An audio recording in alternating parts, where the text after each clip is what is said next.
میں انڈین مسلمانوں سے میں پوچھنا چاہوں گا کہ پاکستان کی ترقی کو کس مودی نے روکا ہوا ہے؟ ہمارے 2.5 کروڑ بچے اسکول نہیں جاتے، پاکستانی 2.5 کروڑ بچے، 2.5 کروڑ بچے جو ہیں وہ اسکول نہیں جاتے پاکستان کو، اس کو کیا انڈیا نے روکا ہوا ہے؟ تو بات یہ ہے ہندوؤں نے روکا ہوا ہے.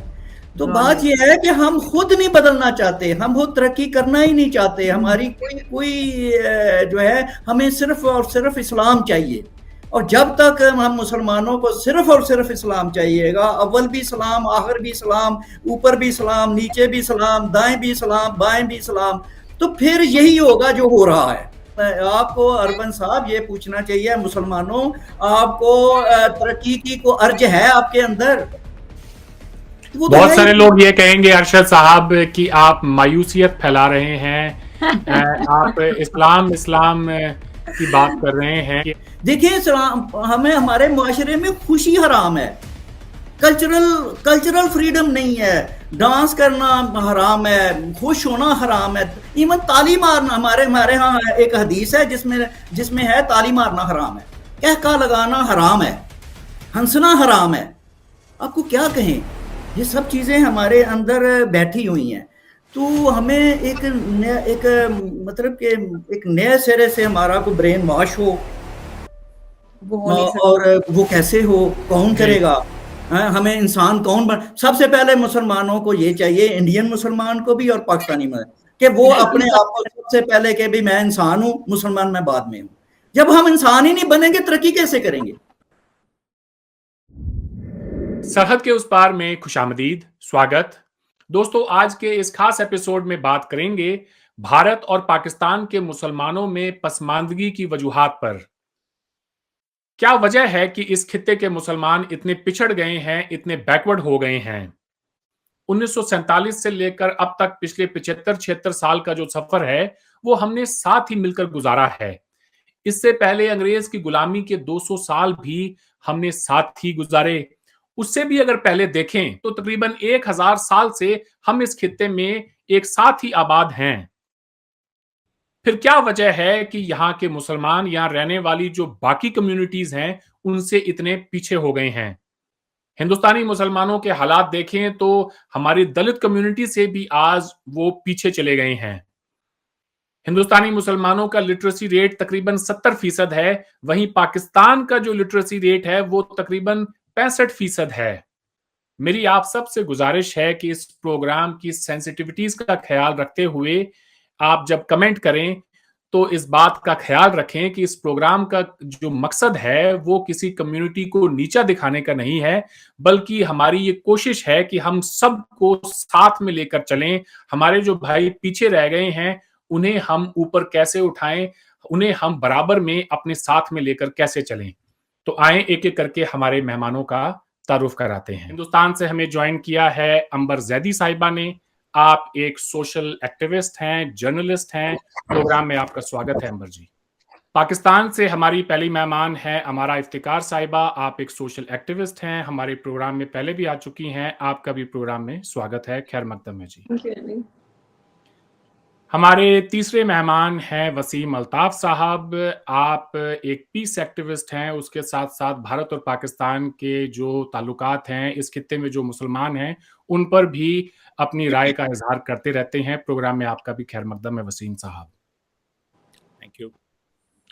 ہمارے چوتھے مہمان ہیں ارشد محمود صاحب. آپ ایک آتھر ہیں، انٹلیکچوئل ہیں، 4 کتابوں کے مصنف ہیں. ارشد صاحب آپ کا بھی پروگرام میں خیر مقدم ہے. ارشد صاحب، میں آپ ہی سے شروع کرتا ہوں بات. آپ اس تیزی سے بدلتی ہوئی دنیا کے اندر جہاں ہم دیکھ رہے ہیں کہ بڑی بڑی ملٹی نیشنل کمپنیز ہیں، ان کے سی ای اوز کوئی انڈینز لگے ہوئے ہیں، زیادہ تر جو ہیں وہ ہندوز ہیں، یا پھر کوئی کہہ لیں 1-2 کوئی ہماری مائنورٹی کمیونٹی سے ہے جو کہ کرسچن ہو سکتے ہیں، لیکن زیادہ تر ہندوز ہیں. مسلمان آج اس تیزی سے بدلتی ہوئی دنیا میں اپنے آپ کو کہاں کھڑا پاتا ہے، خاص طور سے اس برے صغیر پاک و ہند کا مسلمان؟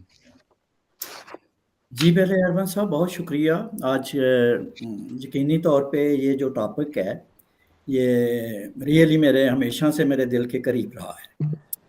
ہم نے ہمیشہ بینگ اے مسلم بارن اور پاکستانی ہونے کے ناطے یہ سوال ہمیشہ رہا کہ ہم مسلمان جو ہیں وہ پیچھے کیوں رہ گئے ہیں اور کیوں رہتے ہیں، اور خصوصی طور پر سب کنٹیننٹ کے مسلمان، اور پھر پاکستان بھی کمپیریٹیولی انڈیا سے بہت پیچھے رہ گیا۔ اچھا، اس کے لیے ہمیں جو ہے میرا خیال ہے جو ہے نا ہمارا جب ہم سب کنٹیننٹ کی بات کریں تو اس سے پہلے ہمیں ایک عمومی پس منظر بطور مسلمان، چونکہ اس میں سوال جو ہے بنیادی وہ مسلمان جو ہے وہ ڈسکس ہو رہا ہے اس خطے کا، تو اس کے لیے ہمیں جو ہے ذرا تھوڑا سا ایز اے مسلم جو ہے، اور ہماری جو اسلامی ہسٹری ہے علم کے لحاظ سے، تعلیم کے لحاظ سے اور عقیدے کے لحاظ سے، جو بھی اس کا پورا ایک سائیکالوجیکل ایک پس منظر ہے، تو اس کو تھوڑا سا میں چاہوں گا کہ میں دوستوں کے سامنے تھوڑی سی چند چیزیں لے کے جاؤں پیچھے، کہ یہ جو ہے کیونکہ یہ ایسی سطحی بات نہیں ہے ہمارے مسلمانوں کے پیچھے رہ جانے کی، یہ بڑا ڈیپ معاملہ ہے۔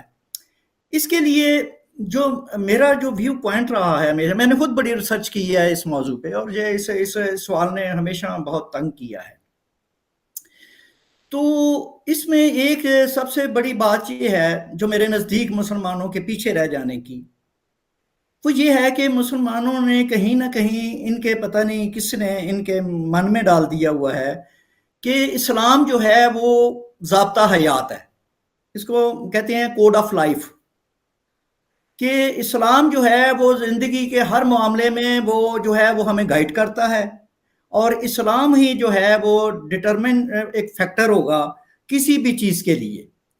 وہ پہلے کچھ بھی ہو، پہلے ہم دیکھیں گے کہ اسلام پہ پوری چیز اترتی ہے کہ نہیں اترتی، اگر نہیں اترتی تو ہم اس کو ریجیکٹ کر دیں گے، اگر اسلام کے مطابق ہے تب ہم اسے قبول کریں گے۔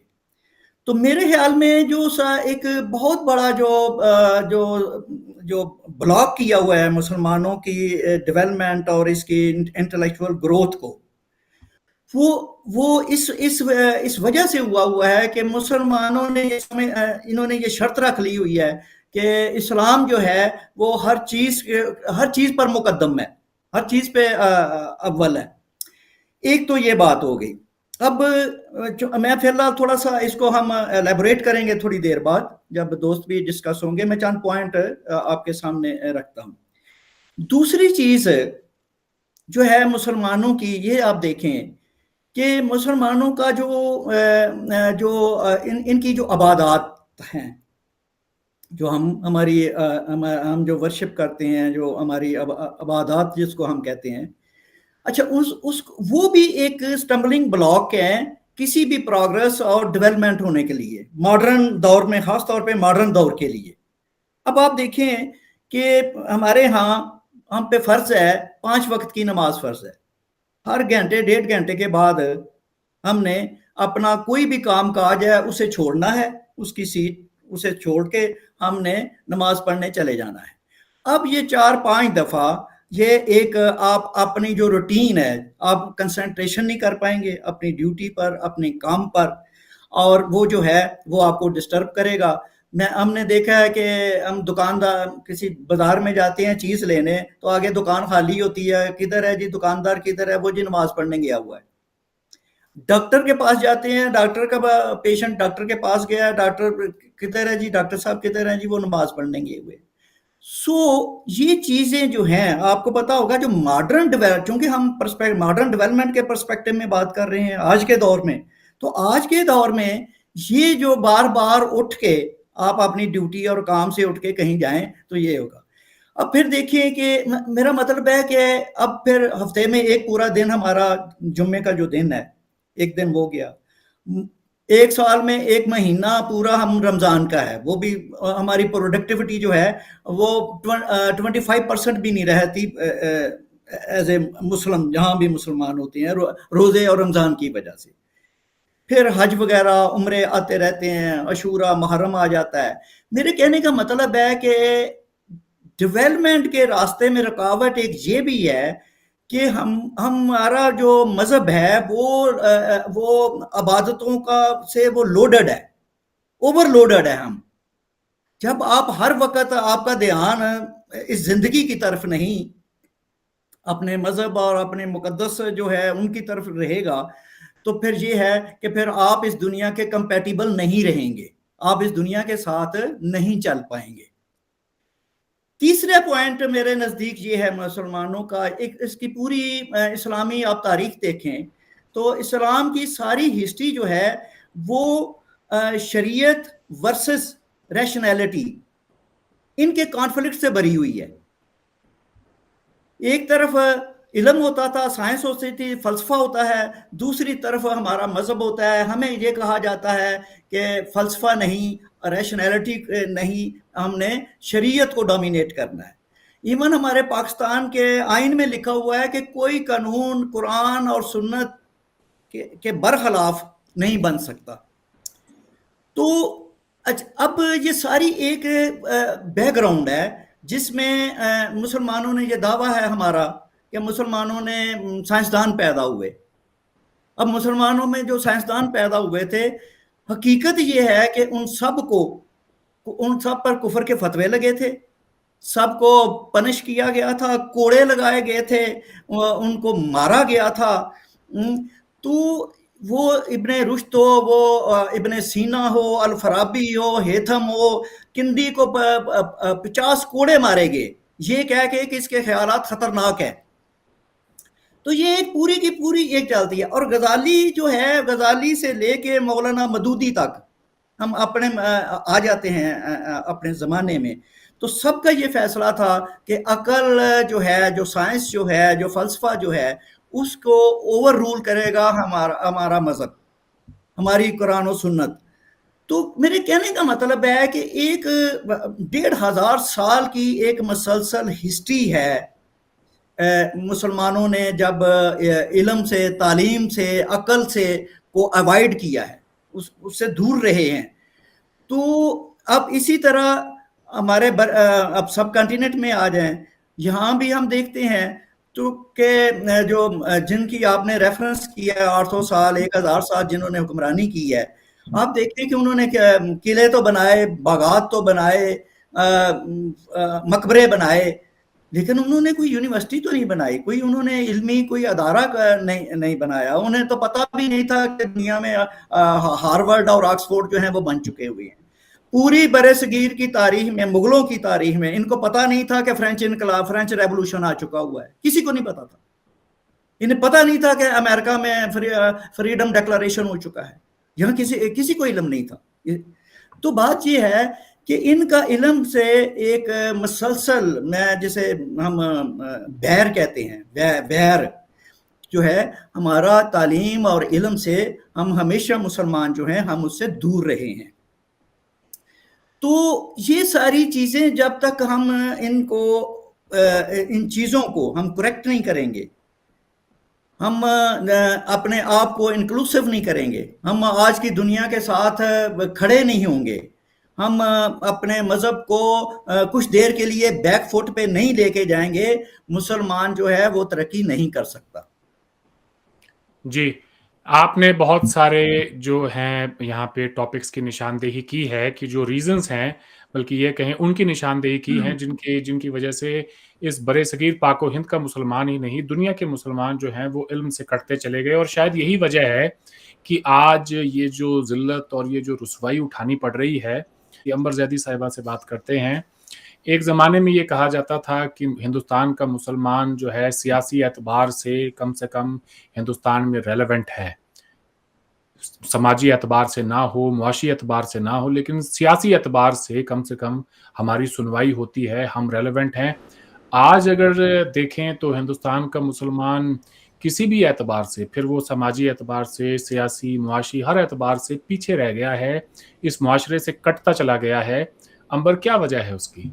सबसे पहले तो बहुत-बहुत शुक्रिया अरविंद, आपने इस अहम मुद्दे पर चर्चा के लिए बुलाया, क्योंकि ये बहुत ही ज़्यादा अहम है, क्योंकि मैं एक भारतीय हूँ और एक मुसलमान होने के नाते एक्टिविज़्म जो मेरा फ़ोकस रहता है वो मुस्लिम सोसाइटी के जो अब उनके अगर हम अपलिफ्टमेंट की बात करें उस पे ज़्यादा मेरा फोकस रहता है।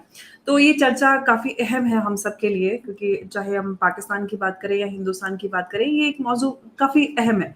लेकिन जो सवाल आपने किया है, इसके पीछे जो अरशद महमूद साहब ने एक बैकग्राउंड सेटअप किया है, मुझे लगता है वो बहुत ही ज़्यादा रेलेवेंट है, और इस मुद्दे को गहराई से समझने के लिए उन्होंने बहुत ही बेहतरीन तरीके से इस मुद्दे को फैला दिया है कि हम इस पे आसानी से समझ सकते हैं कि कहाँ से इस जो मुद्दा है, जो इशू है, इसकी शुरुआत होती है। लेकिन अगर हम भारत की बात करते हैं या पार्टीशन, प्री पार्टीशन और पोस्ट पार्टीशन बात करते हैं, तो उससे हमें वहाँ से शुरू करके और अभी जो मौजूदा दौर है उस तक आना पड़ेगा।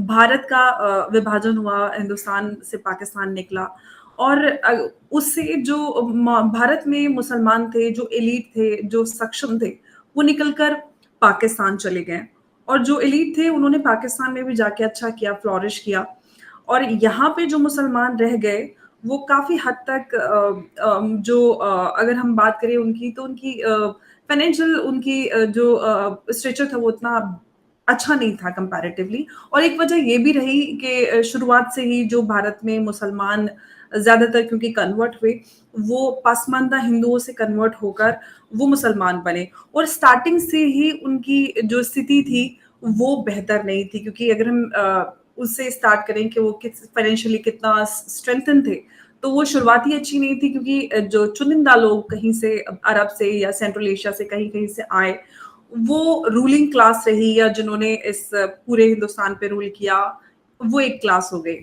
फिर भारत पाकिस्तान का विभाजन हुआ, उसमें से भी एलीट निकलकर पाकिस्तान चली गई, और जो एक रिलीजियस हमारी ऑर्गेनाइजेशंस रही हैं चंद, जिन्होंने इस पूरी कम्युनिटी को डोमिनेट किया, और उन्हीं की बात को हम हर चीज में पहले अप्लाई करते हैं, फिर हम सोचते हैं कि क्या हम सही कर रहे हैं, क्या हम गलत कर रहे हैं, फिर कहीं ना कहीं हम अपने आप को आगे बढ़ने से खुद ही रोक लेते हैं कि क्योंकि इस्लाम की नज़र में बेहतर नहीं है, तो हमें लिहाजा इस चीज़ से हमें इस चीज़ में नहीं इन्वॉल्व होना है। चाहे बिजनेस की बात करें, खुद को फाइनेंशियली सिक्योर करने की बात हो, जैसे कि इंश्योरेंस की बात कही जाती है कि इंश्योरेंस ना कराइए, और जबकि जो लोग इंश्योरेंस ना कराने का फतवा देते हैं वो खुद लोन भी लेते हैं और इंश्योरेंस भी लेते हैं, खुद को पूरी तरह से इंश्योर्ड रखते हैं। लेकिन एक तरह से रिलीजन को पॉलिटिक्स की तरह इस्तेमाल किया गया इस पूरे कॉन्टिनेंट में, और पूरी इस कम्युनिटी को कंट्रोल करने के लिए जो हमारे रिलीजियस क्लास थी, जो कि स्कॉलर्स या ऑर्गेनाइजेशंस थे, उन्होंने पूरे इस कम्युनिटी को कहीं ना कहीं पूरी कोशिश की है कि वो बैकवर्ड रहें, और खास तौर से जो खवातीन को नहीं जोड़ा गया मेन स्ट्रीम से, उनकी एजुकेशन की, एक तो ओवरऑल ही हमारी पूरी कम्युनिटी की एजुकेशन का जो पूरा जो भी परसेंटेज है वो पूरी लो है। फिर जब खवातीन की बात करते हैं तो वो तो बिल्कुल ही आप सबके सामने स्टेटिस्टिक्स है कि महिलाओं को तो बिल्कुल ही बाहर नहीं निकलने दिया गया। अब महिलाएं निकलकर बाहर आ रही हैं, क्योंकि देखिए किसी भी सोसाइटी को अगर आप उसको आके के क्या स्थिति है उस सोसाइटी की, तो आप उस घर की या सोसाइटी की आप महिला की स्थिति देख लीजिए, उनको क्या अधिकार मिले हुए, उनको कितनी एजुकेशन है, क्या वो अपने लिए स्टैंड ले पाती हैं, क्या बाहर निकलकर काम कर पाती हैं, क्या फाइनेंशियली इंडिपेंडेंट है। तो बहुत सारे ऐसे रीजंस रहे हैं जिसकी वजह से भारत, और अगर हम पूरे इंडियन कॉन्टिनेंट की बात करें, उसके मुसलमान पिछड़े हुए हैं। लेकिन जो पॉलिटिकल रेलेवेंस की आपने बात कही है, पॉलिटिकल रेलेवेंस मुसलमानों की, एक तो सबसे बड़ी बात ये रही कि पोस्ट पार्टीशन मुसलमानों ने कोई भी मुसलमानों को ढंग की लीडरशिप नहीं मिल पाई है, और जो सो-कॉल्ड सेक्युलर पार्टीज रही हैं उन्होंने मुसलमानों को सिर्फ और सिर्फ वोट बैंक की तरह इस्तेमाल किया है।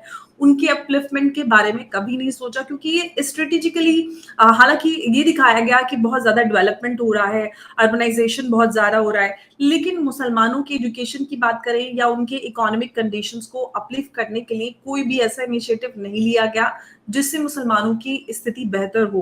क्योंकि कई सारी ऐसी रिपोर्ट्स हैं जो मुसलमानों की स्थिति का जायजा लेने के लिए बनाई गई, लेकिन उस दौर की जो सरकारें थी उस पर उन्होंने इम्प्लीमेंटेशन या उसको बेहतर करने के लिए कोई इनिशिएटिव नहीं लिया। तो ये एक वजह रही है कि मुसलमानों को सिस्टमेटिकली, एक तो रिलीजियस क्लास जिसको पॉलिटिकल ऑफ कोर्स माइलेज भी मिला है उनको पिछड़ा रखने का, प्लस सेक्युलर पार्टियां तो और एक इकोनॉमिक कंडीशन, तो ये सारी चीजें मिलकर मुसलमानों को, चाहे पॉलिटिकल उनकी रेलेवेंस की बात करें या ओवरऑल एजुकेशन या इकोनॉमिक कंडीशंस की बात करें, तो ये सारी चीजें मिलकर मुसलमानों को इस जगह पर लेकर आई हैं। अब पिछले कुछ सालों में स्थिति बदल रही है, क्योंकि डिजिटाइज वर्ल्ड है, लोगों को जानकारी बहुत ज्यादा हो जाती है हर चीज की, लोग बाहर निकल रहे हैं, बेटियों को भी पढ़ा रहे हैं, और लड़कियां बाहर निकल कर काम कर रही हैं, अलग अलग फील्ड्स में नाम कर रही हैं, तो स्थिति धीरे धीरे बेहतर हो रही है। लेकिन ऐसा नहीं है कि साइंटिफिक अप्रोच नहीं है, हम सब यहीं के हैं, हमारा डीएनए एक है, और हम सब एक ही तरह से बने हुए हैं, सोचने का, रहने का, खाने का तरीका अलग है, क्योंकि इकोनॉमिक कंडीशंस इतनी ज्यादा वर्स्ट रही है, जिसकी वजह से मुसलमान पढ़ लिख नहीं पाए। अब पढ़ लिख रहे हैं तो अप्रोच भी चेंज हो रही है। मैं आपके सामने हूँ और 3 लोग पाकिस्तान से बैठे हुए, तो ये उसी का एक एग्जाम्पल है कि अगर मौका मिले तो जरूर मुसलमान भी बेहतर कर सकते हैं। ऐसा नहीं है कि हम कोई एलियन है या कोई किसी और जगह से आए जो हम लोग साइंटिफिक अप्रोच नहीं रख सकते या नहीं समझ सकते। जस्ट दैट कि हमें वो मौके नहीं दिए गए या हमें वो मौके नहीं मिले, या कुछ जो ऑर्गेनाइजेशंस हैं उन्होंने सिस्टमैटिकली दूर रखने की कोशिश की, लेकिन अब वो इन्फ्लुएंस मुझे लगता है काफी हद तक कम होता जा रहा है, और वो इन्फ्लुएंस भी बहुत कम परसेंटेज, 5 या 7% पॉपुलेशन पर नजर आता है भारत में, खासतौर पर। पाकिस्तान में तो शायद ये परसेंटेज बहुत ज्यादा हो सकती है। जी, वसीम साहब, अंबर जैदी साहिबा ने एक बड़ा इम्पोर्टेंट सवाल उठाया है कि जब हिंदुस्तान और पाकिस्तान का बंटवारा हुआ तो हिंदुस्तान से जो मुस्लिम एलीट है वो पाकिस्तान माइग्रेट कर गई, और पीछे जो रह गए वो थोड़े से पसमानदगी के पहले ही शिकार थे, और उनको और ज़्यादा जो है आइसोलेशन का सामना करना पड़ा। आप कैसे देखते हैं इनकी इस आर्ग्यूमेंट को? पाकिस्तान के बनने से इस बड़े सगीर के मुसलमानों का क्या नुकसान हुआ है? जी, अच्छा, थोड़ा सा मैं इस पे एक ऐड कर दूं कि जो 1857 में मुसलमानों का 800 साल का जो दौरे हुकूमत था, उसके बाद जो डाउनफॉल हुआ है, उसके बाद मुसलमान जो था वो रिएक्शनरी हो गया।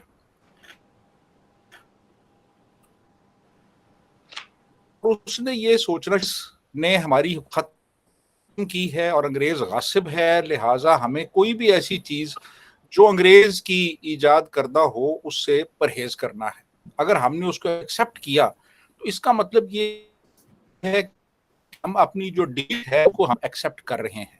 लिहाजा उन्होंने हर उस चीज को रिजेक्ट करना शुरू किया जिसका तल्लक इसके कल्चर से था, चाहे वो अंग्रेजी जुबान थी, चाहे वो अंग्रेजी उलूम थे, चाहे वो साइंस थी, लिटरेचर था, उसको उन्होंने रिजेक्ट करना शुरू कर दिया। बल्कि ये जो सिलसिला था ये 1857 से 1857 से पहले शुरू हो गया था, यानी 1824 में। अब ये देखिए, मैं थोड़ा सा एटीट्यूड का आपको बता दूं कि 1824 में अंग्रेजों ने ये कहा कि जी हम यहाँ पे एक संस्कृत कॉलेज कायम करना चाहते हैं कलकत्ता में, लेकिन जो हिंदू लीडर्स थे उन्होंने राजा राम मोहन रॉय की क़ियादत में ये कहा जी आप संस्कृत का कॉलेज शुरू ना करें, आप अंग्रेजी का कॉलेज शुरू करें। ये 1824 की बात है। और 1835 में जब अंग्रेजों ने कहा कि हम स्कूलों में अंग्रेजी की क्लासेस शुरू करेंगे तो 8000 मुसलमान मौलवियों ने एक तहरीर लिखी, उस पर दस्तखत किए और उन्होंने कहा जी कि अंग्रेजी की हमें कोई जरूरत नहीं है स्कूलों में। 1835 में बंगाल के अंदर मुसलमानों ने एक मुश्तरका फतवा दिया था जी। लॉर्ड मैकॉले के जब एजुकेशन रिफॉर्म्स आए तो हिंदुओं ने उसे एक्सेप्ट कर लिया और मुसलमानों ने इसको बॉयकॉट किया। 8000 उलेमा ने उस पर दस्तखत किए थे। अच्छा, अब ये एटीट्यूड था और उसका नतीजा फिर ये निकला कि इवन सर सैयद अहमद खान ने ये कहा कि जनाब, उन्होंने बल्कि लेजिस्लेटिव काउंसिल में एक उन्होंने बयान दिया, एक स्टेटमेंट दी कि जी मुसलमान बिल्कुल इंटरेस्टेड नहीं है अपनी सोशल और एजुकेशनल डेवलपमेंट में, इम्प्रूवमेंट में, आगे बढ़ने में। तो ये उस वक्त के हालात थे। ये बहुत बड़ा एक गैप क्रिएट हो गया और वो फिर चलता आया और फिर पार्टीशन तक हम देखते हैं कि हमेशा मुसलमान बहुत पीछे रहे और बाकी जो कौमें थी वो काफ़ी आगे निकल गई, क्योंकि उन्होंने वो अंग्रेज़ी जो तालीम थी और वो जो साइंस और टेक्नोलॉजी की तालीम थी उसको अपनाया। लेकिन मुसलमान इसमें पीछे रह गए। एक छोटे से मैं फिगर्स आपको कुछ फिगर्स दे दूं मैं आपको कि कलकत्ता यूनिवर्सिटी में ये बात है जनाब 1870s की, उसमें 6 PhDs थे कलकत्ता यूनिवर्सिटीज में जिन्होंने लॉ में PhD किया था, उनमें एक भी मुसलमान नहीं था। 4 ऑनर्स थे और उनमें कोई मुसलमान नहीं था। LLB टोटल 705 थे जिनमें सिर्फ 8 मुसलमान थे। इंजीनियरिंग और मेडिसिन में कोई मुसलमान नहीं था। MA जो किया था वो 326 में से सिर्फ 5 मुसलमान थे, 326 में से। तो इससे आप अंदाजा लगा लें कि मुसलमानों का क्या हाल था। यानी 30 मुसलमान थे 1343 में से जिन्होंने BA किया था। तो अब बात ये है कि अब आप आगे आ जाएं, फिर अब पार्टीशन होती है। पार्टीशन में ये हुआ कि एक बहुत बड़ी जो मिडिल क्लास थी वो मूव करके इंडिया से इधर पाकिस्तान आ गई और वो यहाँ आके ज़्यादातर सिंध के जो अर्बन सेंटर्स थे वहाँ पे सेटल हो गई। अब वो तो वहाँ सेटल हो गए, तो एक तो ये भी लॉस हुआ कि एक बड़ी तादाद मुस्लिम मिडिल क्लास की इंडिया से माइग्रेट करके यहाँ पे आ गई और वहाँ पे फिर वो इंडिया में वो एक बहुत बड़ा एक खला पैदा हो गया। तो जो मुसलमान थे वहाँ पे उन्होंने ये कहा कि यार अब हमें किस कंपनसेट कैसे करना है। तो अब उन्होंने जो मेजॉरिटी थी मुस्लिम्स की वो उन्होंने बच्चे पैदा करके गलियों में फेंकने शुरू कर दिए, तालीम हासिल नहीं की। और ज्यादा जो उनकी दिलचस्पी थी वो थी कि हमारी आइडेंटिटी को रिकॉग्नाइज किया जाए। सब्सटेंटिव इश्यूज जो थे उनकी तरफ नहीं गए। मुस्लिम जो लीडरशिप थी इंडिया की उसने इसको एक्सप्लॉइट करना शुरू किया, खास तौर पे जो रिलीजियस क्लास थी या जो इवन जो रिलीजियसली इंक्लाइंड लीडरशिप थी उन्होंने इसको बहुत ज्यादा एक्सप्लॉइट किया। और जो गवर्नमेंट्स रही, खास तौर पे जो कांग्रेस गवर्नमेंट थी, यानी पंडित नेहरू के बाद जो कांग्रेस की गवर्नमेंट्स आई, वो उनकी अपीजमेंट की पॉलिसी थी। उनका इस चीज पे फोकस था कि यार इनको सब्सिडीज दी जाएं, इनको मराद दी जाएं, इनको मिनिस्ट्रियां दी जाएं, इनको बाहर एम्बेसडर बना के भेज दिया जाए, तो ये खुश हैं। लेकिन जो मुस्लिम मेजॉरिटी थी उसकी अपलिफ्ट के लिए कोई सब्सटेंटिव काम नहीं किया गया इंडिया में। अच्छा, पाकिस्तान में ये लोग आए और शुरू में यानी इनिशियली 50s में इनकी डोमिनेंस थी, यानी मुख्तलिफ सरकारी महकमों में भी थे ये और इदारों में भी थे, लेकिन बतदरीज वो कम होती चली गई क्योंकि कंपेटिटर्स जो थे यहाँ पे, पंजाबी जो एलीट थी वो पढ़ रही थी, तालीम हासिल कर रही थी, जो पख्तून थे वो आगे आ रहे थे, सिंधी आगे आ रहा था। तो इनको फिर ये यहाँ पे एहसास होने लगा कि यार हम तो पीछे रह रहे हैं।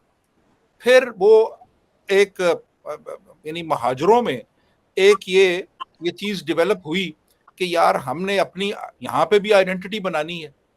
तो फिर वो मुख्तलिफ सियासी प्लेटफॉर्म्स पे भी आ गए और उन्होंने यहाँ पे आके वो सब कुछ करना शुरू किया। लेकिन स्टिल आप देखिए कि अभी भी जो इंडिया का मुसलमान है वो आप देख लें कि मेरा ख्याल है 15% है इस वक्त इंडिया में मुसलमान जो हैं, लेकिन और उसके मुकाबले में सिख और जैन और ये कम है, क्रिश्चियंस ये कम है। लेकिन आप देखेंगे कि इन कम्युनिटीज में आप देखें कि वो बहुत आगे हैं मुसलमानों से ओवरऑल। आप देखें इंडिया में।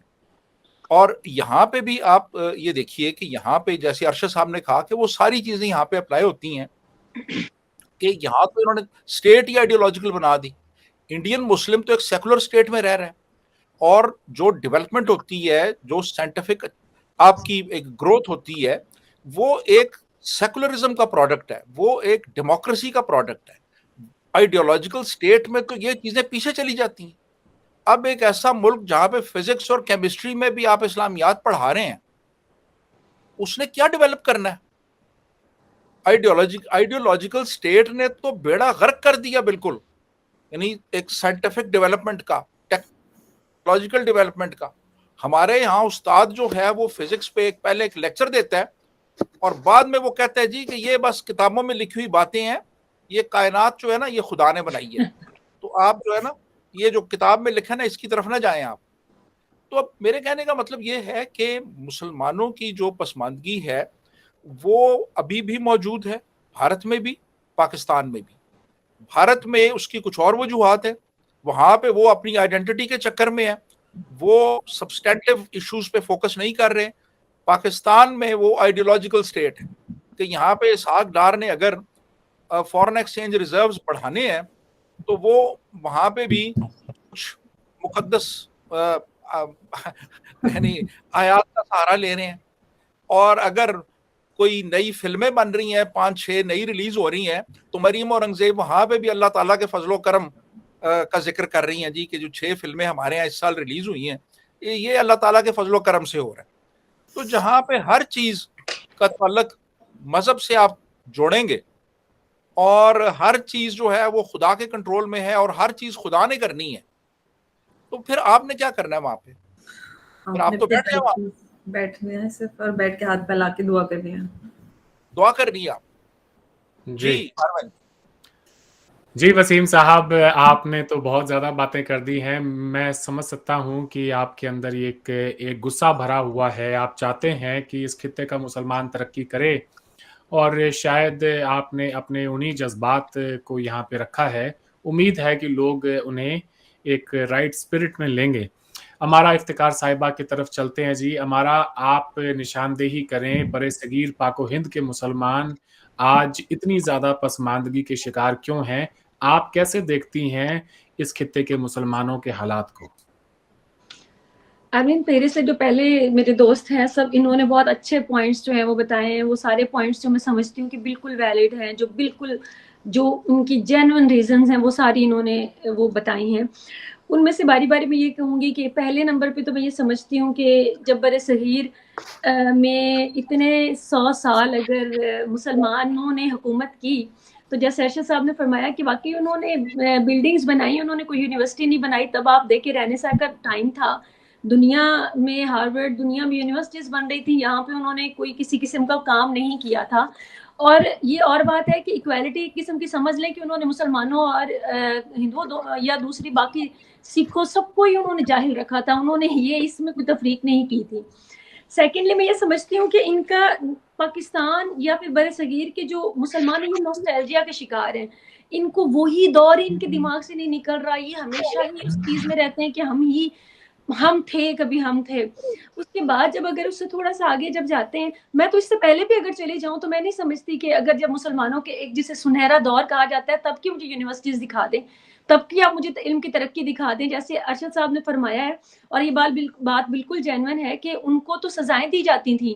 جو سائنس کی بات کرتے تھے انہیں وہ سارا کام آپ کی تفسیر احادیث اور وہ قرآن پہ ہوا ہے, ادروائز آپ کا سائنس پہ کوئی کام نہیں ہوا. جب وہ مسلمانوں کا بھی روشن دور تھا, بلڈنگز پہ باقی چیزوں پہ انویژن پہ وہ سارا کچھ کام ہوا ہوگا, لیکن علم پہ کام نہیں ہوا جیسے ماڈرن اس میں ہوا. وہاں سے لے کر بھی برِ صغیر میں کہاں کیا ہونا تھا. اس کے بعد انگریز آ گئے. اگر انگریز آئے ہیں تو آپ ایک بالکل ہی ایک سائیکولوجیکلی ایک ایفیکٹ ہوتا ہے کہ جو اس سے پہلے حکمرانی میں رہ رہے ہوتے ہیں, ریئیکشن ادھر سے ہی آنا تھا. باقی جو کمیونٹیز ہیں وہ پہلے ہی ان کے انڈر رہ رہی تھیں. مسلمان رولرز تھے, سکھ تھے, ہندو تھے, جو بھی باقی کمیونٹیز تھیں وہ تو وہ پہلے ہی رولنگ جو ہے وہ ان کو وہ ایکسیپٹ کر چکے تھے. تو وہ تو یوں سمجھ لیں ایک مینٹل پیس میں تھے. جو مسلمان تھے ان کے لیے ایک بہت بڑا دھچکا تھا. حالانکہ عقل کا استعمال تو ویسے بھی حرام ہے نا, تو اس میں اس لیے انہوں نے سمجھا کہ یہ ریئیکشن جو ہے آنا ہے وہ ہماری طرف سے ہی آنا ہے, یہ انگریز ہمارے ہی دشمن ہیں. اور انگریزوں کو, اور جیسے میں امبر نے بھی ذکر کیا ہے, وسیم صاحب نے بھی بات, میں نہیں سمجھتی کہ ان کو دور رکھا گیا ہے. میں اس کو ٹوٹلی جتنا میں نے پڑھا ہے یہ خود دور رہے ہیں. ان کو آج تک آپ مجھے یہ بتائیں کہ انڈیا میں آپ اگر شوبز میں چلے جائیں تو اتنے مسلمان وہاں پہ کیسے کام کر رہے ہیں؟ کس نے روکا ہوا ہے انہیں؟ اگر وہ تعلیم میں چلے جائیں, کمپیوٹر میں چلے جائیں, جب آپ نے تعداد بڑھانے کے اوپر زور دیا مسلمانوں کا, انڈیا میں اسپیسیفکلی وہ کہتے ہیں کہ ہم جتنے بچے پیدا کریں تاکہ ہماری تعداد زیادہ اور ہم پاور میں آئیں. اس کے بعد کچھ اویسی صاحب جیسے لوگ ہیں, کچھ ایسے ہیں وہ اتنا ایکسپلائٹ کرتے ہیں, اور انہوں نے ایک پلیسیبو ایفیکٹ میں رکھا ہوا ہے کہ جو ڈمی قسم کی جو ان کے وہ سولوشنز دیتے ہیں اور وہ لوگ اسی کے پیچھے ہیں. تو مجھے یہ بتا دیں کہ ایسے لوگوں کو آپ کیسے ایجوکیٹ کریں گے؟ मुझे कोई एक रीजन बता दे कि उनको साइंस की तरफ कैसे लाएंगे। तो अब ना तो मैं नहीं समझना अंग्रेजों ने दूर रखा, हाँ जब अंग्रेजों ने भी देखा कि इनका रिएक्शन जो है वो स्ट्रांग है और ये इनके एक रिएक्शनरी और इनको डील करना मुश्किल है, तो फिर उन्होंने ऑब्वियसली उनका झुकाव जो था वो बाकी कम्युनिटीज की तरफ ज्यादा था जिन्होंने इनको एक्सेप्ट किया, जो उनके साथ चले। स्टिल मैं कहती हूँ उनके साथ कोई जुल्म नहीं हुआ था मुसलमानों के साथ। मैं नहीं समझती ना उनको किसी चीज से दूर रखा गया। अंग्रेजी से दूर रखने के लिए अंग्रेजों ने कहा था, हिंदूज ने कहा था, सिख ने कहा था, फतवे मौजूद हैं आपके सामने, फतवे मौजूद हैं कि मतलब उन्होंने कहा जो अंग्रेजी पढ़ेगा वो आप मतलब इस्लाम से खारिज है। आपका सारा इल्म जो है आप मुझे बता दें कि वो सारा इल्म जो अब तक है वो कौन सा इल्म है जो आपने दुनिया को दिया है या कोई आपने टेक्नोलॉजी दी है। तो रोका हुआ तो किसी ने नहीं है, किसी भी स्टेज पे नहीं है। जहां जहां एक्सप्लोर वो करना चाहते हैं, मतलब आप देख लें कि जिस भी फील्ड में जाना चाहते हैं वो जा रहे हैं। सेकेंडली अगर आ जाते हैं सेकेंड बात पे, उस पे आते हैं कि पाकिस्तान में माइग्रेट करके आए, आइडियोलॉजिकल स्टेट, मजहब के नाम पर बनाई गई स्टेट। सबसे बड़ी मुझे प्रॉब्लम ये समझ नहीं आती कि यहाँ पे डेमोक्रेसी भी है और ये एक मजहबी भी स्टेट है। इससे बड़ा ड्रामा क्या हो सकता है कि आप एक सेकुलर स्टेट बनाएं और जब एक मजहबी स्टेट है तो सेम इज लाइक, क्या आप जानते हैं कि इंडिया में भी बच्चों को मदरसा भेजना ज्यादा जरूरी है। जब हमारे बच्चों को कुरान पढ़ाया जाएगा, हिफ्स करवाया जाएगा, हिफ्स को बिल्कुल नहीं देखा जाएगा कि उसको कई ऐसे भी मौलाना है जो उन्होंने फतवे भी ये दिए कि आप अब हिफ्स ना करवाएं, अब हिफ्स की जरूरत नहीं है क्योंकि पहले जो जराए थे वो उनको महफूज करने के लिए नहीं थे, अब आप। लेकिन नहीं, हमें उस चीज से हटना ही नहीं है। जो प्रोग्रेसिव किस्म के मुसलमान हैं हम उनको पहले ही रिजेक्ट कर देते हैं। एंड द सेकंड थिंग, जैसे अरशद साहब ने फरमाया कि नमाज, रोजा, अच्छा नमाज के लिए मैं बात करूं कि कुछ जो मौलाना हजरात हैं या जो आप यूं समझ लें कि इस्लामी जो स्कॉलर्स हैं, उन्होंने कहा कि आप 5 वक्त की नमाज एक टाइम पे पढ़ लें, तो ये अलाउड भी है और बहुत सारे फिरकों में। और लेकिन मुसलमानों ने कहा नहीं, ये तो इस्लाम पे हमला है, हम तो ऐसे ही करेंगे, हम तो दुनिया को टॉर्चर करेंगे, हमें किसी चीज से कोई लेना देना नहीं, हमने तो वही उसी रूटीन में चलना है। द सेकेंड थिंग, मुहर्रम का आप मुझे ये बताएं कि आप बहुत सारे सेक्ट्स हैं, आप यकीन माने कि हमारे यहाँ 40 दिन बाजार बंद होंगे, 40वां हो रहा है, कभी कुल हो रहे हैं, कभी मातम हो रहा है। आज की दुनिया में मैं उनको हिट नहीं कर रही, बट आप खुद अंदाजा करें कि ये कहाँ की नॉर्मेलिटी है। और आप चाहते हैं कि ये कम्युनिटी, और आप सोचते हैं कि ये कम्युनिटी तरक्की करेगी और ये इल्म हासिल करेगी। हमारे जो सिलेबस में चीजें हैं, आपकी सोच है। आप तो वसीम साहब जानते हो कि न्यूटन को दुपट्टा पहना दिया था कि उनके बाल लंबे थे तो उनको लगा वो लड़की है, उसको दुपट्टा पहना दिया।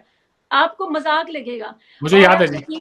हाँ, आपको मेरी यकीन करें, मेरे बच्चे पढ़ के आते हैं और वो बताते हैं मम्मा हमें उन्होंने एवोल्यूशन का बताया, उन्होंने कहा कि ये सब झूठ है, ये दुनियादारी है, बाकी जो एवोल्यूशन है वही अम्मा हवा और वो वाला, उस पर यकीन रखे। ये चीज हमें साइंस ऐसे पढ़ाई जाती है। जो हमारी साइंस की किताबें हैं, आप अगर पढ़ लेना तो आप सर पकड़ के बैठ जाएं कि ये साइंस की किताबें हैं।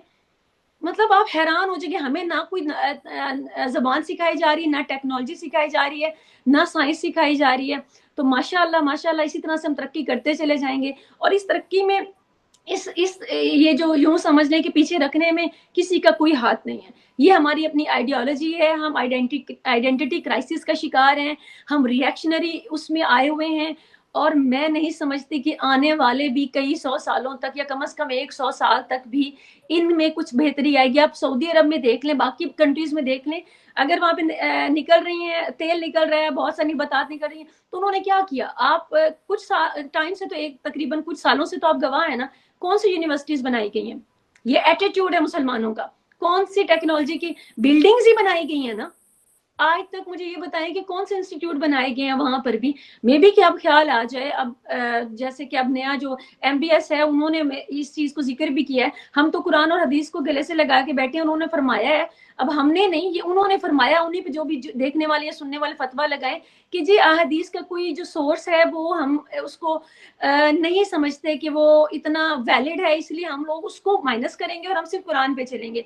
अब ये हम नहीं, ये वो कहते हैं। अब यहाँ पर तो आप देखें कि बाकी देख लें कि रोजा अपनी जगह, तरावी के लिए बहुत सारे सेक्ट्स में है कि वो लाजिम नहीं, उसके बावजूद हम लोग 3 घंटे की रात को तरावी भी पढ़ते हैं पूरे रमजान में। आप हमसे एक्सपेक्ट करते हैं कि हम लोग की बाकी दुनिया में बाकी तालीम भी हासिल करें। मैं नहीं समझती, ये बिल्कुल कंट्रास्ट है और ये टोटली नॉनसेंस है कि आप ये समझें कि उम्मीद रखें कि आने वाले वक्त में बेहतर हो जाएगा, बेहतरी। एंड वन मोर थिंग, मेरे ख्याल में अगर मैंने सारा टाइम नहीं ले लिया, नहीं आप प्लीज। हमें सबसे बड़ा प्रॉब्लम जो मैं देखती हूँ मुसलमानों में, उनको प्रॉब्लम है औरत से। उनको सिखाया गया है मजहब में, उनको सबसे बड़ा प्रॉब्लम औरत से, औरत का पर्दा, औरत को काम नहीं करने देना, औरत को बराबरी नहीं देनी, शादियां करनी। अच्छा, कहीं भी ये नहीं लिखा हो कि आपने लाजिम 4 शादियां करनी। आप कानून बना सकते हैं कि आप 1 शादी करें, लेकिन वो नहीं बनाएंगे। कहेंगे तौबा तौबा तौबा, आप ये शिर्क कर रहे हैं। हालांकि उसमें कोई शिर्क नहीं है, गुनाह नहीं है। कुरान ने आपको कहा है कि अगर बेहतर है तो आप एक ही करें, आप लॉ बनाएं और 1 शादी करें। उसके अलावा जायदाद में हक, बेटी का हक, आप जो भी मुसलमान हैं मेरे, वो जानते हैं कि अच्छा, कुरान में, हदीस में जितना मैंने स्टडी किया है, कहीं भी ये नहीं लिखा गया कि आप बेटी को पूरा हक ना दें, आप चाहे पूरी जायदाद दे दें। एक वे ऑफ बताया गया है ये 1400 साल पहले का कि इतनी इतनी आप तकसीम करें, लेकिन मना नहीं किया गया चाहे आप बेटी के नाम पूरी जायदाद कर दें। लेकिन वहां पे ये कभी नहीं आएंगे। तो ये प्रॉफिट का गेम है। ये औरत को इतना सप्रेस कर सकते हैं, हर तरह से करते हैं, कोशिश करते हैं, जलील करते हैं। मैं कहती हूँ इससे ज्यादा जलील क्या करना, कि आप शादियों पे शादियां करते चले जा रहे हैं, अरब हैं उनको फॉलो करते जाए। आप कानून बनाएं। बाकी किसी भी नॉर्मल दुनिया में क्या ये पॉसिबल है? आप 10 शादियां करें, लेकिन आप ऑक्यूपाइड रखते हैं एक एक वक्त में इतनी इतनी शादियां, और उसको ग्लैमराइज करते हैं। औरतों को आप हक नहीं देते हैं। और सबसे बड़ी बात, आपको उनसे इतना मसला है कि औरत के सर से दुपट्टा उतरेगा तो वो लाजिम है एक रैंडम भी बंदे के लिए कि वो जाके उसको वो तबलीग करेगा या उसको वो फतवे देगा कि ये काफिर है, ये काफिर है, इसके सर पे दुपट्टा नहीं है, ये इस्लाम से खारिज है। जिस बंदे और जिस इस्लाम में, जो इस आजकल के इस्लाम मुसलमानों का, जिनका मैं कहती हूँ तालीम शुरू ही औरत से शुरू होकर औरत की गैरत और इज्जत पे खत्म होती है कि उसका कोई बाल तो नजर नहीं आ रहा, वो कोई जायदाद तो नहीं ले रही, दूसरी शादी पे ऑब्जेक्शन तो नहीं कर रही। मुझे ये बताएं कि वो तरक्की कहाँ से करेंगी? उनको अरबी भी सिखानी है, उनको अंग्रेजी तो खैर बिल्कुल भी नहीं सिखानी, उनको कंप्यूटर से भी दूर रखना है कि यहाँ पे बहुत। और आप देखें, हमसे ज्यादा काम तो वो कर रहे हैं मौलाना साहब। एप्स भरी पड़ी हैं कि बच्चों को किस तरह से आपने टेक्नोलॉजी से दूर रखना है, किस तरह से आपने हदीस पढ़ानी है, किस तरह से कुरान। आप कुरान पढ़ाएं, मैं ये नहीं कह रही कि कुरान ना पढ़ें, लेकिन आपने जिन झंझटों में डाला हुआ है, क्या आप ये सोच सकते हैं कि इसके साथ साथ हम लोग साथ को प्रोग्रेसिव भी तालीम करें? और जो प्रोग्रेसिव तालीम के बारे में बात करते हैं, परवेज हूद भाई, आप सब जानते होंगे उनको, उनके बारे में एक हमारे सो कॉल्ड, और मैं उनकी रत्ती बराबर इज्जत नहीं करती हूँ, बाइसियत इंसान की जरूर, लेकिन आफ्ताब इकबाल साहब हैं, सो कॉल्ड हमारे वो फिलोसोफर हैं। उन्होंने अपने प्रोग्राम में कहा कि मुझे तो नहीं पता था, मैं तो इनकी पिछले प्रोग्राम में तारीफ कर बैठा, मुझे पता चला कि वो तो एथियस्ट हैं। ये हाल है हमारे यहाँ। वो एथियस्ट है जिस बंदे का काम आप साइंस में देख लें, जिसका आप तालीम में देख लें। मुझे समझ नहीं आती कि आप जब हर इंसान को इंसानियत वाले खाने से, आप जब एथियस्ट कहते हैं, उसका मतलब आपको पता है कि सर कलम कर दें, मार दें। तो ये कोई इतनी आम बात नहीं है कि पाकिस्तान में आप एथियस्ट कहते हैं। मेरी बात सुन के भी मुझे कोई कह देगा। बाकी मेरे जो पार्टिसिपेंट हैं जो इंडिया से हैं, उनके तो खैर वो तो सेकुलर मुल्क में, हमें फतवे जरूर लग सकते हैं, और जो हमें फतवे लगाने वाले होंगे वो बता देंगे कि जिन्होंने भी इनको मारा उनको कितना सवाब मिलेगा, और जाते ही हूरें उनका इंतजार कर रही होंगी। हूरें, औरत, दीज काइंड ऑफ थिंग्स, ये सारा चक्कर है। और इसके अलावा मैं नहीं समझती कि कभी भी आने वाले वक्त में भी कुछ बेहतर होगा।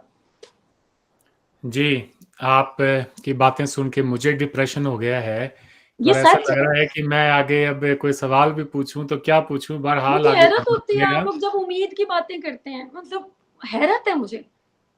जी ऐसा ही है। जी, मैंने एक दफ़ा जावेद अहमद गामदी साहब, जो कि एक इस्लामिक स्कॉलर हैं, उनसे बात की। तो जावेद गामदी साहब ने कहा कि ये जो हमारा एजुकेशन का सिस्टम है, इसमें बहुत बड़े फ्लॉज हैं। ख़ास तौर से हमारा जो दीनी मदारिस का जो तालीमी निज़ाम है, वो बुनियादी इंसानी हुकूक की खिलाफ वर्जी करता है। वो 6 साल के बच्चे को शुरू हो जाते हैं दीनी तालीम देना, एक मौलवी बनाना, एक इमाम बनाना। उनकी आर्ग्यूमेंट ये है कि हर बच्चे का ये बुनियादी हक है कि उसे 12 साल की ब्रॉड बेस्ड एजुकेशन मिले। यानी बच्चे को अगर आप स्कूल में दाखिला दिलाएं तो वो हाई स्कूल पास आउट हो 18 साल की उम्र तक। उसके बाद आप उसको चाहें तो कोई मौलवी बनाएं, आप चाहें तो कोई साइंसदान बनाएं, कोई डॉक्टर बनाएं। क्या हम किसी को ये हक देंगे कि वो 6 साल के बच्चे को कहे कि जी मैं तुम्हें अकाउंटेंट बनाऊंगा या डॉक्टर या साइंसदान नहीं बनाऊंगा? उन्होंने कहा हरगिज नहीं।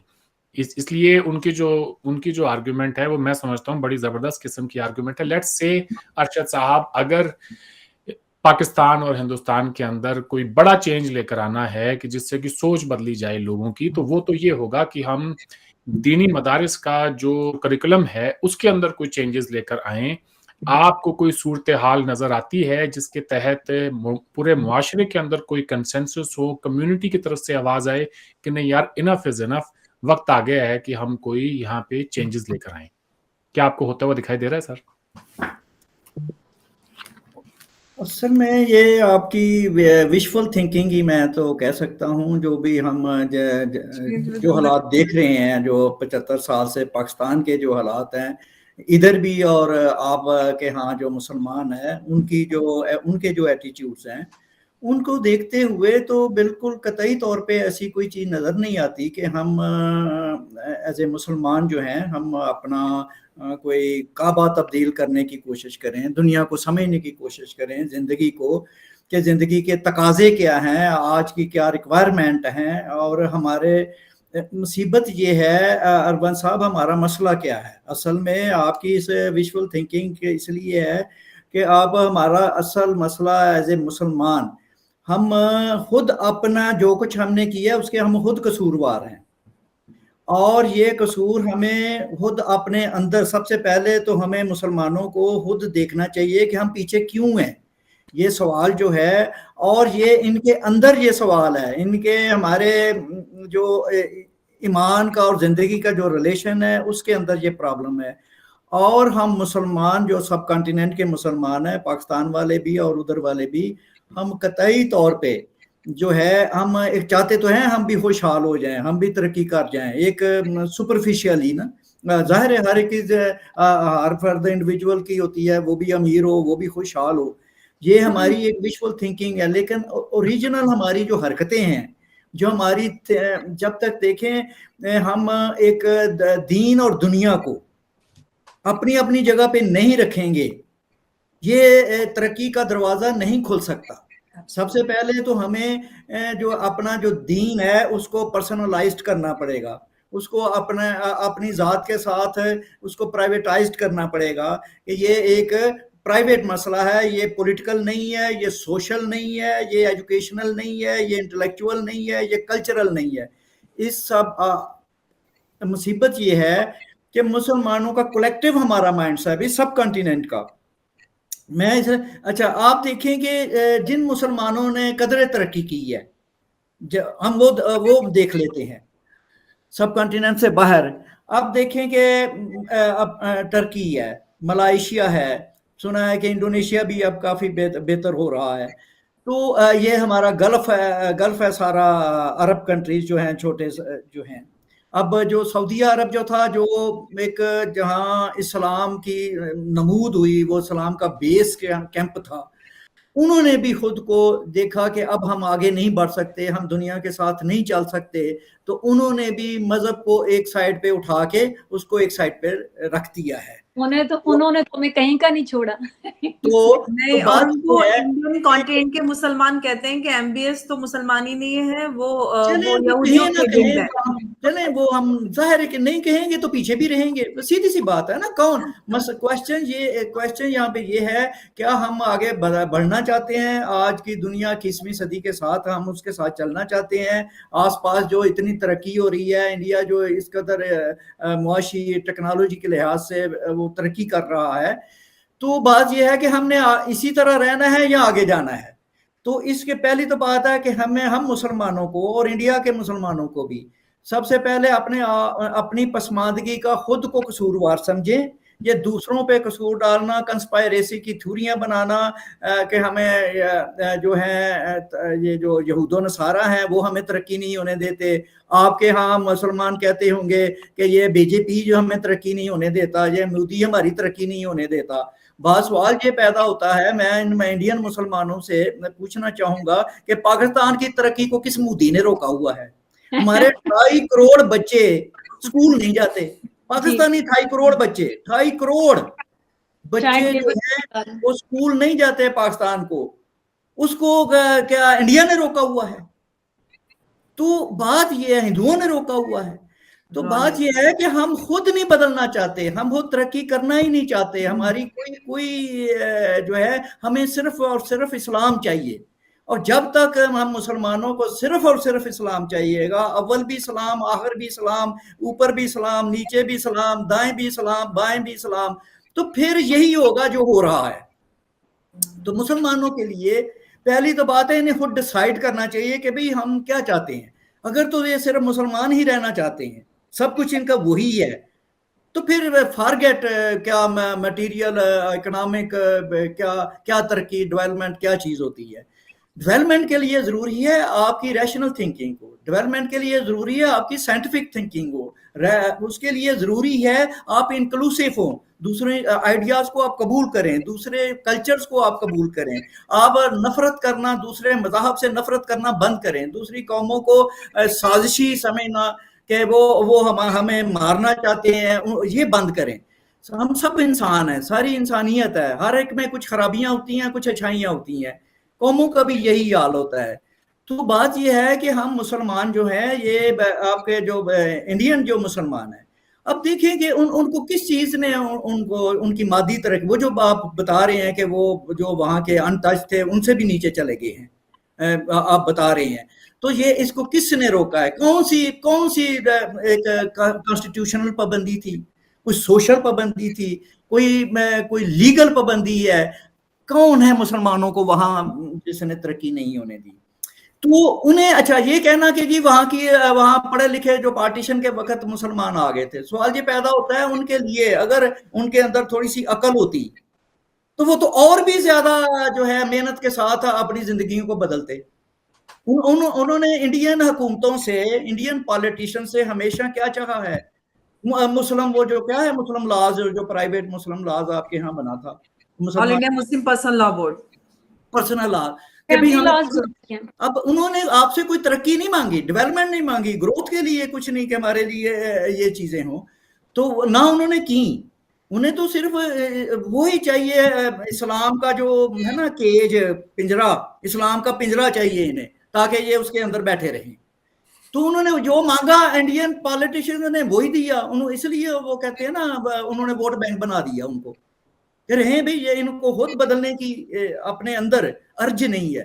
بات ہے آپ کو اربن صاحب یہ پوچھنا چاہیے مسلمانوں، آپ کو ترقی کی کو ارج ہے آپ کے اندر؟ بہت سارے لوگ یہ کہیں گے ارشد صاحب کہ آپ مایوسیت پھیلا رہے ہیں، آپ اسلام کی بات کر رہے ہیں کہ ایز اف کہ ساری پرابلم جو ہے وہ دین کی ہے۔ تو یہ مائنڈ سیٹ دیکھیں۔ اچھا پاکستان دیکھ لیں، چلے پاکستان کی میں اپنی سٹوری آپ کو سنا دیتا ہوں۔ پاکستان کو یہ کہہ کے بنایا گیا تھا کہ مسلمان ہیں، انڈین سب کانٹیننٹ کے جو مسلمان ہیں وہ اگر یونائٹڈ انڈیا میں رہے تو وہ ترقی نہیں کر سکیں گے، وہ ہندوز کی ڈومیننس میں رہیں گے، ان کے لیے پروگرس کی، ڈیولپمنٹ کی اپرچونٹیز جو ہیں ان کو نہیں برابر سے نہیں مل پائیں گی، یہ کہہ کے بنایا تھا نا پاکستان۔ تو میں آپ کو بتا رہا ہوں کہ پاکستان میں آج بھی 75 سال کے بعد 2.5 کروڑ بچے اسکول نہیں جاتے۔ پاکستان کی جب پاکستان کہا یہ گیا کہ مسلمانوں کی ویل بینگ کے لیے بنایا جا رہا ہے، لیکن ہوا کیا کہ پاکستان کو بنے ابھی 6 مہینہ 2 مہینے بھی نہیں ہوئے تھے تو ہم نے کشمیر پہ حملہ کروا دیا گیا، کشمیر کو آزاد کراؤ، جنگ شروع کرا دی 48 میں۔ اب دیکھیں نا کہ ہماری پریارٹی کیا تھی، ایک خون آلود ملک ابھی تازہ بنا ہے، اور انسانی ہسٹری کے بدترین فسادات، رائٹس اور قتل و غارت گری، جس میں 1 ملین لوگ جو ہیں وہ انہوں نے مائیگریٹ کیا اور لاکھوں قتل عام ہوا، ان کی زندگیوں کو سنوارنے کی بجائے کیا گیا کہ پہلے کشمیر فتح کر لیں ہم، اور جو آج تک ہم کر رہے ہیں ایکشن کے طور پہ وہ بات آرگیومنٹ دیتے ہیں۔ تو بات یہ ہے کہ ہمارا ہیرو دیکھیں، پاکستان کا میں آپ بتا رہا ہوں، پاکستان کے تمام ہیرو جنگجو ہیں، لڑاکے ہیں، جہادی ہیں، یہ جو ہمارے افغانی جو لٹیرے تھے وہ ہمارے ہیں۔ ہمارا ایک بھی ہیرو کوئی دانشور نہیں ہے، کوئی انٹلیکچوئل نہیں ہے، کوئی سائنٹسٹ نہیں ہے، ایک بھی نہیں ہے۔ تو بھائی صاحب مسئلہ یہ ہے، دیکھیں ہمارا ایک نوبل پرائز سائنسدان ہو گیا، کتنا بڑا آنر تھا ایک ایز اے قوم اور ملک اور نیشن کے لیے، لیکن پاکستان میں اس کا کوئی نام لینے والا نہیں ہے۔ सर जुर्म है उनकी नाम तस्वीर लेना। पे कालक मली गई, उसकी यूनिवर्सिटी तस्वीर के पे स्टूडेंट्स कालक ने। मली जाती है, क्योंकि उसका फेथ और था।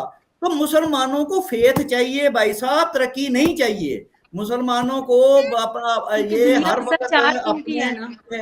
इनको फेथ के अलावा इन्हें और कोई नहीं, और अल्हम्दुलिल्लाह ये इनके पास बहुत ज्यादा है और होता भी जा रहा है। तो हमें तरक्की जो है, दुनिया कौमों के साथ चलना जो है, देखें वो आप कितने फिक्रमंद है मुसलमानों के लिए कि पाकिस्तान पीछे क्यों इंडिया से रह गया है, इंडियन मुसलमान इतने पीछे क्यों रह गए हैं। लेकिन हमें तो माशाल्लाह कोई हमारी तो फिक्र वाले तो कोई बात नहीं है। हाँ, हम पता क्या कहेंगे, हम कहेंगे कि अमेरिका हमारी हालत बदल दे। आपके नहीं जो सर, मुसलमान हैं इंडियंस, वो कहेंगे कि हुकूमत कांग्रेस जो है या आपकी जो बीजेपी है ना, वो उनकी हालत बदल दे, यानी कि दूसरा उनकी हालत बदले। उनको मुख्तबरी में उन्हें आप महल्लात बना दें शानदार, उनको रहने सहने के उनको अपना दे दें, उनकी आमदनियां को वजीफे लगा दें उनके, और खुद तो उन्होंने कोई नहीं बदलना। उनके तो मसाइल जो हैं वो अपने फेथ को प्रोटेक्ट कर, इंडियन मुसलमान जो है वो भी अपने फेथ को प्रोटेक्ट कर रहा है। और जो सो कॉल्ड पाकिस्तानी आजाद है, इंडिपेंडेंट है, सॉवरन है, हम भी अभी तक अपने फेथ को ही प्रोटेक्ट किए चले जा रहे हैं। तो भाई यार, मुसलमान है, आप पैदाइशी मुसलमान है, मुसलमान ही रहेंगे। खुदा का वास्ता हमें दुनिया में जिंदा रहने दो। ये दुनिया कायनात यूनिवर्स जो है ये फेथ बेस्ड नहीं है। जमीन, सितारे, सूरज फेथ के जरिए नहीं चल रहे, सर तौबा करें, अल्लाह का नाम चल रही लें। है। और रैशनैलिटी उनकी हमारे जिंदगी है सर। मुसलमानों में जुर्म है। हमें ना हमारी पाकिस्तान की यूनिवर्सिटियों में कोई इंटेलेक्चुअल फ्रीडम नहीं है। आप हर सेमिनार के लिए, हर कॉन्फ्रेंस के लिए, हर पीएचडी के टॉपिक के लिए पहले देखा जाता है ये इस्लाम के मुताबिक है कि नहीं है। और जब वो इस्लाम के मुताबिक है, और उसमें रिसर्च क्या होगी आप खुद ही अंदाजा लगा लेना। जब उसको है पूरे का पूरा सिलेबस हमने केमिस्ट्री को, फिजिक्स को हमने बर्बाद, बायोलॉजी को बर्बाद कर दिया हुआ है। तो बात ये है कि इसीलिए हमारे यहाँ अब वो क्रिएटिव ब्रेन नहीं निकल रहे पाकिस्तान की यूनिवर्सिटियों में। वो जो परवेज सूद भाई साहब का नाम लिया, वो कहते हैं कि सब पीएचडी कचरा है पाकिस्तान की। पाकिस्तान की यूनिवर्सिटियों में एक भी प्रोफेसर ऐसा नहीं है जो वर्ल्ड क्लास हो। वो कहते हैं अगर इन प्रोफेसरों का फिजिक्स का इम्तिहान मैथ का ले लिया जाए सारे फेल हो जाएंगे। ये हमारी यूनिवर्सिटी का प्रोफेसर है। तो अरमान साहब, ये रोना हम मतलब कि आपका सच्ची बात है, आपका जज्बा अपनी जगह है, और सही बात है कि इस हमारे सब कॉन्टिनेंट में उस वक्त तक पीसफुल हालात नहीं हो सकते जब तक मुसलमान भी जो हैं वो बराबर और आगे चलना शुरू नहीं हो जाएंगे। पाकिस्तान अपना ये नरगसियत, ये नार्सिज्म है इनका ना, हमारा। तो हम एक नार्सिस्ट हो चुके हुए हैं, अपने आप को सुपर समझ रहे हैं, है बकारी, है फकीर, हमारे पास कुछ नहीं है। लेकिन ये जो है, और दूसरों पे इल्जाम डालना अपने, जब तक मुसलमान सबसे पहले तो भाई खुद आराम से बैठ के खुद देखो कि आप कर क्या रहे हो। दुनिया की जिस कौम ने तरक्की की है उसने सेकुलर रास्ता अपना के किया है। सेकुलर का मुराद ये है कि भाई दीन आपका प्राइवेट चीज है, बाकी के जिंदगी के जो भी मामलात हैं सारे के सारे, सर्वाइवल के, जिंदा रहने के, तरक्की के, खुशी के। देखिए हमें हमारे मुआशरे में खुशी हराम है, कल्चरल फ्रीडम नहीं है, डांस करना हराम है, खुश होना हराम है, इवन ताली मारना। हमारे यहाँ एक हदीस है जिसमें है ताली मारना हराम है, कहका लगाना हराम है, हंसना हराम है। आपको क्या कहें, ये सब चीजें हमारे अंदर बैठी हुई हैं। तो हमें एक मतलब कि एक नए सिरे से हमारा को ब्रेन वॉश हो, और वो कैसे हो, कौन करेगा, हमें इंसान कौन सबसे पहले मुसलमानों को ये चाहिए, इंडियन मुसलमान को भी और पाकिस्तानी में, कि वो अपने आप को सबसे पहले कि भी मैं इंसान हूं, मुसलमान मैं बाद में हूं। जब हम इंसान ही नहीं बनेंगे तरक्की कैसे करेंगे? तो पहले मुसलमान होना इंसान होना जरूरी है ना। इंसान होंगे तो आप नॉर्मल एक ह्यूमन बीइंग बनेंगे ना, फिर सारी चीजें आपके अंदर आ भी जाएंगी। तो हम जब तक हम हर जगह दुनिया के हर प्लेटफॉर्म में जहां भी हम खड़े होते हैं, पाकिस्तान का तर्जमान नुमाइंदा दुनिया के इंटरनेशनल फोरम में, वो मुसलमान बन के खड़ा होता है, इंसान बन के तो वो कभी खड़ा ही नहीं हुआ। अब यूनाइटेड नेशन में सारी तकरीरें मुसलमान बन के होती हैं, हम कभी कब इंसान बन के हमने दुनिया को एड्रेस किया है? तो ये हमारे बड़े डीप क्राइसिस हैं, डीप इंटेलेक्चुअल ब्रेन के मेंटल प्रॉब्लम्स हैं हमारे हो चुके हुए। हम सदियों से पीछे, सदियां हम जाया कर चुके हैं, वेस्ट कर चुके हैं। तो इतना अब ऐसे शायद सच्ची बात है कोई वे आउट नहीं निकलता, क्योंकि हम जैसे वसीम अल्ताफ साहब है, मैं हूँ, अपना ये मारा साहिबा है, या इस तरह के हम जो चंद लोग हैं, पाकिस्तान में हमारी कोई नहीं सुनता। आज भी जनाब हमें श्रीनगर चाहिए, श्रीनगर सिटी जो है उसे, और हमें किसी चीज की जरूरत नहीं है। तो ये चीजें हैं, हम क्या कहें आपको, सच्ची बात है। आप कहते हैं कि आप मायूसी फैला रहे हैं, रोशनी की बात, ऑप्टिमिज्म की बात कहाँ से लाएं? कोई आपको नजर आती है? चले आप ही बता दें। आप बेहद कड़वी मगर सच्ची बातें की हैं आपने अरशद साहब। तो मुझसे लोग कहते हैं अरविंद भाई हम ऐसा क्या करें कि हालात बदल जाएं, तो मैं उनसे यही कहता हूं जी कि उस कौम की इस्लाह कैसे हो जिसके हर फर्द के लिए इस्लाह का मतलब दूसरों की इस्लाह हो। बिल्कुल जी, तो अब बदकिस्मती से हालात कुछ ऐसे हैं कि फिर आप किसी को मशवरा देने से पहले भी 10 मरतबा आपको डर लगता है, और आपने जो चपेट मारा है, सच्ची बात तो ये है अरशद साहब, उसके बाद में शायद मुझ में हिम्मत ही ना हो कि मैं अगले 10-12 दिनों तक कोई प्रोग्राम भी कर सकूं या कोई बात ही कर सकूं किसी के साथ। हम तो अमेरिका को भी ठीक करना चाहते हैं, देखें, हम अमेरिका को ठीक करना चाहते हैं, हम इसराइल को ठीक करना चाहते हैं, हम फ्रांस को ठीक करना चाहते हैं, हम तो दुनिया सारी को ठीक करना चाहते हैं। आप हमें ठीक कर रहे हैं, ये तो कमाल है। चले इस बात का जवाब हमारा इफ्तिकार साहिबा से ले लेते हैं। जी हमारा साहिबा। सर अरशद साहब, हम सही क्यों, आप पता नहीं मेन चीज क्यों भूल जाते हैं।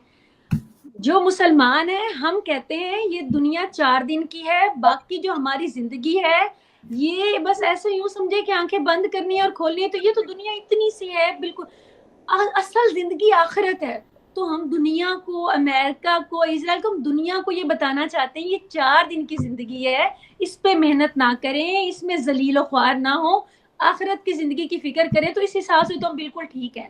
तो मतलब इसमें हमारी गलती क्या है? हमें ये नहीं सिखाया गया कि ये दुनिया 4 दिन की है और इसमें आपको कोई और बल्कि आप जितनी तकलीफें उठाएंगे उतना ही आपको अजर मिलेगा। तो आप अगर ये कहते हैं ना कि मुसलमान तरक्की करना चाहते हैं या वो पैसा कमाना, मैं नहीं समझती।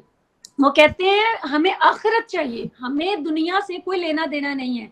तो आप किस चीज की बात करते हैं? और दूसरा आपको पता है कि ये फेटलिज्म पे यकीन करते हैं कि जो होना है वो तो होके रहना है। तो ये तो मतलब किसी चीज को भी मैं नहीं समझती कि कभी भी बदलने वाले हैं। और ये इनका जो बिलीव है इस पे क्वेश्चन करना आप और मैं कर सकते हैं, लेकिन एक आम मुसलमान जो है, ये दुनिया वाकई उसके लिए एक घड़ी पल का मतलब टाइम है, ये वो बस गुजार रहा है। असल जिंदगी का वो बाद में इंतजार करेगा। हूरें भी वहीं पे हैं, जन्नत, और वो एक अलग डिबेट है, लेकिन ये दुनिया उनके लिए मानी नहीं रखती। आप अगर उसको जितना भी कर ले वो नहीं, उनके लिए मानी नहीं रखती।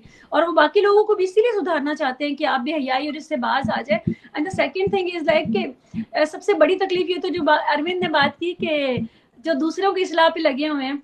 आपको पता है अरविंद के जब मैं पूछूं किसी से कि आपको मेरे से क्या मसला है कि मैं जैसे भी पहनूं ओढ़ूं या जो भी, या खवातीन, तो वो कहते हैं कि कब्र में हमसे सवाल होना है कि तुम्हारे आसपास की औरतों ने क्या पहना हुआ था। आप लोगों को तो पता होगा, बहनों ने, बीवी ने, ये हमें वो बताया जाता है कि हमसे सवाल होना, इसलिए हम आपको सीधे राह पे चलाते हैं, कोड़े मारते हैं और जलील करते हैं, जायदाद में हिस्सा नहीं देते हैं, इक्वालिटी पे यकीन नहीं रखते हैं, घरों से बाहर नहीं निकालते हैं।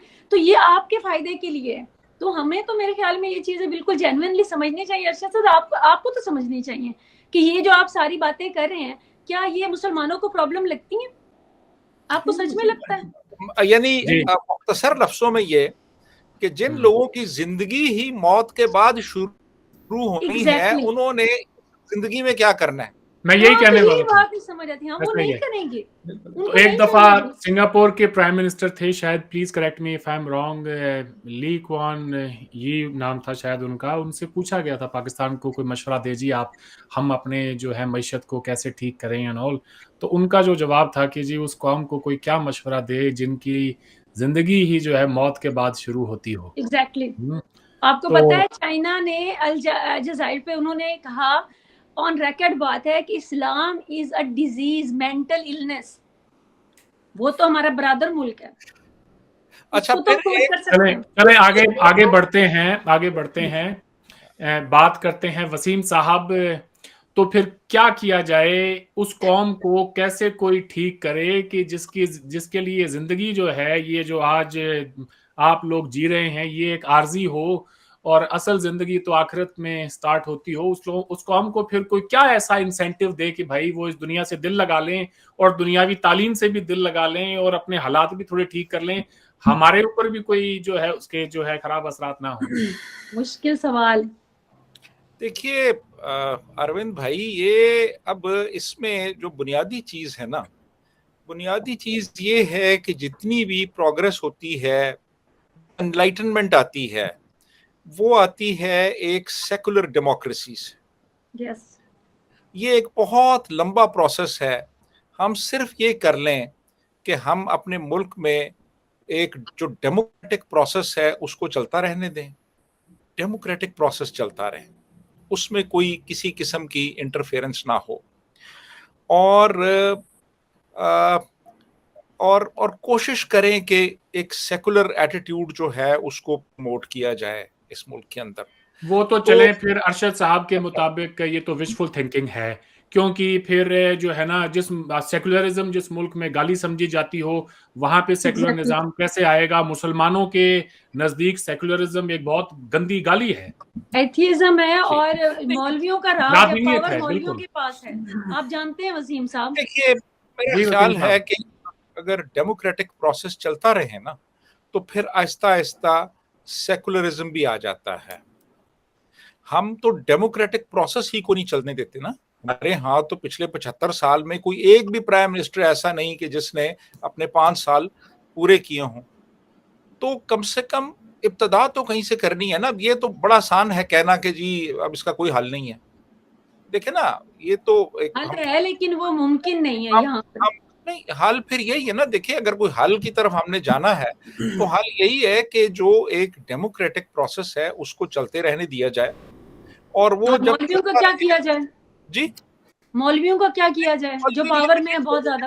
मौलवी फिर एलिमिनेट, जब एक प्रोसेस चलता रहेगा, जाहिर है कि फिर पावर में वो लोग आएंगे जो पॉपुलर वोट लेके आएंगे, एक गवर्नमेंट होगी। अब देखें ना, भुट्टो का जो दौर था, जैसा भी था वो, उस पर आप कई तरह से तनकीद कर सकते हैं, लेकिन एटलीस्ट ये हुआ था कि मुल्क जो था वो एक सेकुलरिज्म की तरफ जाना शुरू हो गया था। और फिर के बाद अब इस्लामाइज ही भुट्टो साहब ने किया था पाकिस्तान को, बहुत सारे लोग ये कहेंगे। उनके दौर में इस्लामाइजेशन के अटेम्प्ट्स भी हुए, लेकिन ओवरऑल बहरहाल वो भी कुछ उनकी मजबूरियां थी। वो चाहते तो रेजिस्ट कर सकते थे, जो उन्होंने नहीं किया। लेकिन मैं समझता हूं कि एक जो प्रोसेस है ना डेमोक्रेसी का, वो वहां से कहीं से तो हमने इब्तिदा करनी है ना। अंबर साहिबा, आपसे एक सवाल है कि पीएम मोदी ने कुछ वक्त पहले कहा था कि मैं मुसलमानों के एक हाथ में लैपटॉप देखना चाहता हूं और दूसरे हाथ में कुरान। फिर हम देखें कि मोदी गवर्नमेंट ने जो स्कॉलरशिप्स दी हैं उसमें ऑलमोस्ट 80% स्कॉलरशिप उन्होंने मुसलमानों को दी हैं, तकरीबन 7.5% उन्होंने सिखों को दी है, और 5% के करीब ईसाइयों को और 4.5% हिंदुओं को दी हैं। इस बात को मुस्लिम कम्युनिटी के अंदर इतनी ज्यादा जो है पजीराई क्यों नहीं मिलती, अप्रिशिएट क्यों नहीं किया जाता गवर्नमेंट के इस इकदाम को कि भाई 80% स्कॉलरशिप्स उन्होंने उस मुल्क की एक ऐसी माइनॉरिटी को दी है जो कि महज 15 से 20% है। देखिए अरविंद, ये बहुत ही अहम सवाल आपने पूछा है, और जैसे कि अभी अरशद साहब ने पूरा एक सूरत हाल रखी और जिस तरह से बात कर रहे थे, और मैंने भी वो जो शॉर्ट में इनपुट्स रख पाई थी, क्योंकि जो भी सूरत हाल भारत में रही पिछले 76 सालों के अंदर, उसमें मुसलमान सिर्फ एक वोट बैंक बन के रह गए, और उसकी सबसे बड़ी वजह हमारे मौलवी हजरात और जो हमारे इस्लामिक इदारे रहे, क्योंकि वो खुद तो सारे अपने मफादात हासिल करते हैं मुसलमान कम्युनिटी को इस्तेमाल करके, चाहे पॉलिटिकली हो या फिर उनको पिछड़ा रख के इस्लाम के नाम पर उनकी सोच पे बंदिशें लगाकर, हर तरह के पैरे फतवे लगाकर, या एक जो एजुकेशन सिस्टम एक पैरेलल हमारे यहाँ चलता आया है मदरसा का। मदरसा इतना ज्यादा बैकवर्ड एजुकेशन सिस्टम है जिसमें एक गरीब फैमिली से निकलकर बच्चे जाते हैं और उनका एक इस तरह का टनल व्यू होता है, उनको दुनिया की किसी बात की जानकारी नहीं, उनको पता ही नहीं। अगर मदरसे के बच्चों से आज भी आप पूछें कि प्रधानमंत्री कौन है, पीएम कौन है, तो शायद उनको नहीं पता होगा। और बहुत सारे रिपोर्टर्स जाते हैं अक्सर, क्योंकि मदरसा रिफॉर्म्स की बात चलती रहती है। मैं मदरसा एजुकेशन पे आगे आऊंगी जो आपने सवाल पूछा, लेकिन मैं इसका जो इसकी जो बैकग्राउंड है वो मैं आपके से बताना चाह रही थी।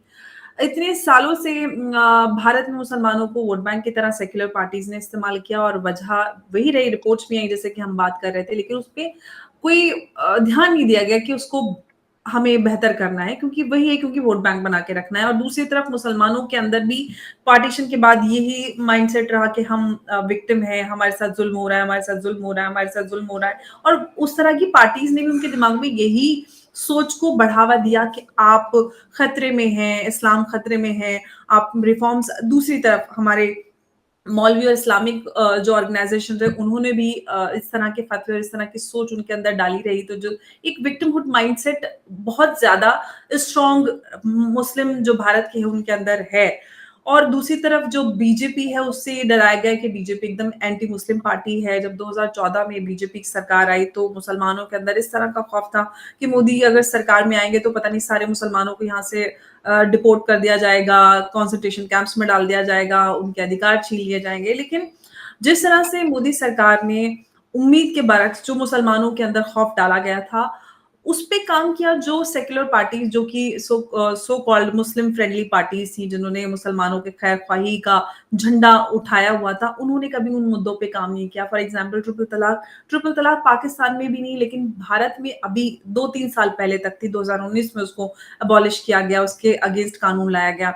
और हम बात करते हैं मुसलमानों की एजुकेशन की या फिर मदरसा रिफॉर्म्स की बात करें, उत्तर प्रदेश में मदरसा रिफॉर्म को लेकर बड़े स्तर पर योगी सरकार ने काम किया है। मोदी जी ने भी जो एजुकेशन को लेकर बात कही, जिस बयान का आपने बात कही कि मैं मुसलमानों के एक हाथ में लैपटॉप और एक हाथ में कुरान देखना चाहता हूँ, उससे मकसद यही है कि आप अपना दीनी तालीम मदरसों में हासिल करें, लेकिन जो मेन स्ट्रीम है उससे आप कट कर ना रहें। क्योंकि मदरसा एजुकेशन का अगर हम आउटकम देखें तो एक तरफ तो हमारी जो मेजॉरिटी है, जिन माइनॉरिटीज की भी बात अरशद साहब ने की, हमारी जो एक मेजॉरिटी हिंदू पॉपुलेशन है और जो हमारी जो माइक्रो माइनॉरिटीज है, एक्चुअल जो माइनॉरिटीज है, क्योंकि नंबर्स के बेसिस पे अगर भारत में मुसलमानों को देखा जाए तो माइनॉरिटीज नहीं है, 20-25 करोड़ लोग माइनॉरिटी नहीं होते, लेकिन जो माइनॉरिटीज हैं वाकई में, जैसे कि जैन, सिख, जूस, पारसी, ये लोग इतने ज्यादा फाइनेंशियली बात करें, एजुकेशनली बात करें, ये सबसे ज्यादा ऊपर हैं। वो कभी किसी जगह आपको किसी प्रोटेस्ट में नहीं मिलेंगे, विक्टिमहुड कार्ड खेलते नहीं मिलेंगे, हर बिजनेस में, एजुकेशन में बहुत ज्यादा वो आगे हैं, तो उनको किसी भी तरह के इस तरह के किसी भी सपोर्ट की जरूरत होती नहीं है, लिहाजा वो इस तरह के हथकंडों में पाए भी नहीं जाते हैं, क्योंकि मुसलमानों को जरूरत है। और अब आज की सरकार उनको अपलिफ्ट करने की बात करती है तो उसके अंदर भी एक पॉलिटिकल जो क्लास है, मुसलमान लीडरशिप सो कॉल्ड, वो ये दिखाती करे देखो ये मुसलमानों के अब ट्रिपल तलाक के अगेंस्ट कानून बना दिया तो आगे अब पता नहीं आपकी आइडेंटिटी पे सवाल उठ जाएगा, मुसलमानों के राइट्स छीन लिए जाएंगे। आप मदरसा एजुकेशन को रिफॉर्म करने की बात करते हैं तो ओवैसी जी और इस तरह के नेता या फिर जमीयत उलमाए हिंद या इस तरह की जितनी भी ऑर्गेनाइजेशन है वो ये बात कहते हैं कि भाई हमारे दीन में मुदाखलत हो रही है। दुनिया के किसी भी कंट्री में आप चले जाएं, ट्रिपल तलाक बैन थी, लेकिन भारत में अगर मुस्लिम महिलाओं के लिए इस तरह का कानून लाया जा रहा है तो दीन में मुदाखलत। पैरेलल एक सिस्टम बनाया हुआ था, जिस all India Muslim personal law की बात करें आजकल, क्योंकि यूनिफॉर्म सिविल कोड का मसला काफी ज्यादा चर्चा में है, और 1973 में इंदिरा गांधी जी ने इस all India Muslim personal law board के उनके सपोर्ट से इसकी स्थापना हुई, इसका गठन हुआ।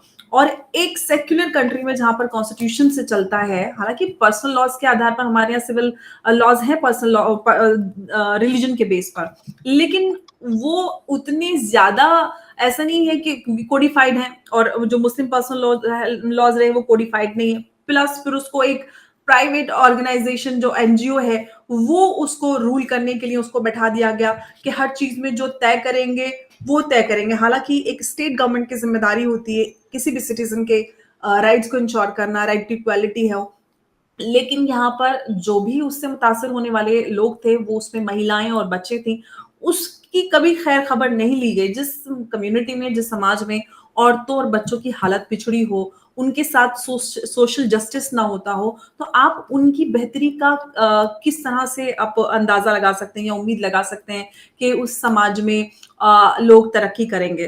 तो इसमें बहुत सारे फैक्टर्स मिलकर मुसलमानों की जो हालत रही है वो बने हैं, और आज उन सारी चीजों को जो मुद्दे अनछ हुए इन सो कॉल्ड सेक्युलर पार्टीज ने रखा कि अगर आपने इन मुद्दों पे बात की, इनको टच किया तो कयामत आ जाएगी। लेकिन एक के बाद एक सरकार जो मौजूदा है वो उनको एक एक करके उन पर रिफॉर्म्स ला रही है, उन पे काम कर रही है।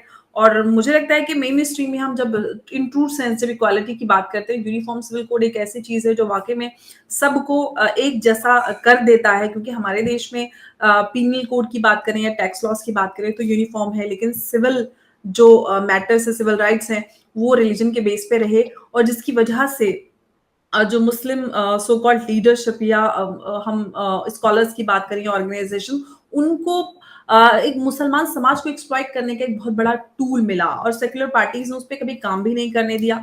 तो बहुत सारे ऐसे केसेस हैं, हालांकि सुप्रीम कोर्ट ने बहुत बार सरकारों से ये कहा है कि आप यूनिफॉर्म सिविल कोड पे कुछ करें, लेकिन नहीं किया गया क्योंकि उसके पीछे पॉलिटिकल इंटरेस्ट थे। लेकिन अब वो सारी चीजें बदल रही हैं, और मुझे लगता है कि काफी हद तक जो मुसलमान लोग हैं उनको भी समझ में आया है।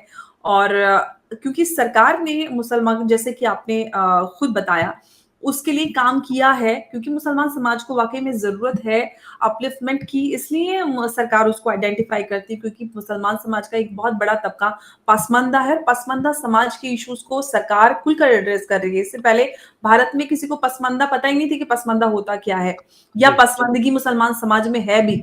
तो उन अनछुए मुद्दों पर बात हो रही है, सूरत हाल बदल रही है, और उम्मीद करते हैं कि लोगों को ये बात सही समझ में आए कि हम एक सेक्युलर डेमोक्रेटिक स्टेट हैं, और उसका मतलब यही होता है कि हम अपना दीन, अपना धर्म अपने घर पर, अपनी प्राइवेट लाइफ में रखें, और बाहर जब हम निकलते हैं तो हम अपनी एक जो हमारी दुनियावी जिंदगी होती है उसके बारे में सोचें, पढ़ लिख कर खुद को आगे बढ़ाएं। हम ऐसा कोई भी सोशल जस्टिस के बारे में सोचें, देश के प्रति अपनी जिम्मेदारी के बारे में सोचें, तो हम जो मेन स्ट्रीम है उसके साथ हम कंधे से कंधा मिलाकर आगे बढ़ेंगे, और खुद भी हम अपनी फैमिली, अपने देश के लिए कंट्रीब्यूट कर पाएंगे, और सबके साथ आगे बढ़ेंगे तो सूरत हाल मुसलमानों की पूरी एज कम्युनिटी भी इम्प्रूव हो पाएगी।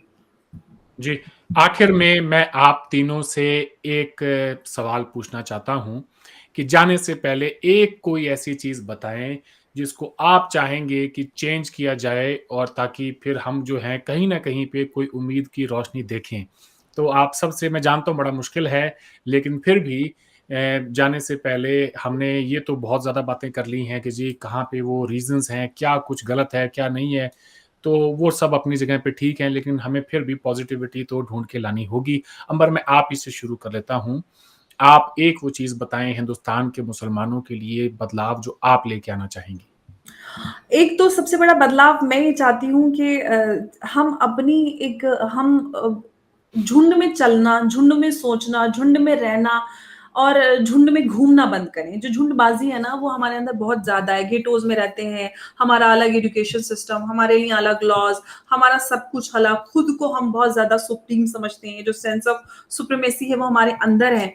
हम पहले, जैसे कि अरशद साहब ने जो बात कही, मुझे हंसी इसलिए आ रही थी क्योंकि मैं हमेशा ये बात करती हूँ कि मुसलमान होने से पहले हम इंसान बन जाएं वही काफी होता है। और हम इतना ज्यादा मुसलमान होने पे फोकस करते हैं कि हम इंसानियत और दुनिया में इंसानों के साथ रहना या कोई एग्जिस्टेंस कैसे की जाती है वो भूल जाते हैं। हमें नहीं आता कि हम को एग्जिस्ट कैसे करते हैं। हमें हर चीज अपनी दूसरों पे लागू करनी होती है। दूसरे की ना धर्म की ना दीन की इज्जत करते हैं, हमें अपनी हर चीज की इज्जत करवानी। दूसरे को हम छोटी नीची निगाह से देखते हैं। तो जब तक हम अपने अंदर वो कोई एग्जिस्टेंस वाली क्वालिटी नहीं लाएंगे, जब तक अपने दीन को अपने घर तक नहीं रखेंगे, जब तक हम कुरान को खुद से पढ़कर नहीं समझेंगे, ना कि दूसरे के ओपिनियन पे हम मोहताज रहेंगे कि मौलाना साहब ही हमें समझाएंगे और जो समझाएंगे हम उसको कैरी फॉरवर्ड करते रहेंगे और अपने आप को दुनिया से काट लेंगे, और उसका नतीजा ये है कि हम पूरी दुनिया से पीछे हट चुके हैं, इतने पिछड़े हो चुके हैं कि दुनिया भर के लोग मुसलमानों का मजाक बनाते हैं। और उसकी सबसे बड़ी वजह यही है कि हमने खुद से दीन को ना पढ़ा है और ना समझा है, और दीन को पढ़ के समझ के अपने तक रखें और इम्प्लीमेंट करके आप अपने बेहतर इंसान बने, पढ़े लिखे आगे बढ़े। बस इतनी सी बात है, बाकी तो सब कुछ बदल जाएगा अगर छोटी छोटी चीजें कोशिशें की जाए तो। जी, अमारा साहिबा, आप प्लीज अपने क्लोजिंग रिमार्क्स दें। एक वो चीज बताएं जी कि जिसको आप चाहेंगे कि पाकिस्तान के मुसलमानों के लिए, उनके फायदे के लिए आपकी रियासत कोई कदम उठाए और कोई बदलाव लेकर आए। क्या इंडिया के लिए भी कह सकती हूँ? बिल्कुल कह सकती हैं जी।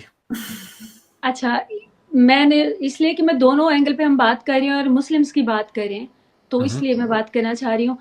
जहाँ तक मैं देखती हूँ या समझती हूँ, मुझे लगता है कि इंडिया का कल्चर जो है वो भी बहुत ही वाइब्रेंट किस्म का, वायलेंट किस्म का कल्चर है। आप वहाँ पे भी देखें आए दिन के जुलूस, ये चीज़ें, और जब वहाँ पे रिएक्शनरी फिर इस्लाम से जो लिंक हैं लोग, वो भी उसी तरह से बिहेव करते हैं, क्योंकि जितना ज़्यादा वो अपने कल्चर को और उस चीज़ को ज़्यादा प्रमोट करते हैं तो मुस्लिम्स जो हैं वो रिएक्शन में उतना ही ज़्यादा प्रमोट करते हैं। तो इस तरह से वो एक्सप्लॉइट होते हैं उन लोगों से जो फिर उनको दीन के नाम पर मज़ीद एक्सप्लॉइट करते हैं।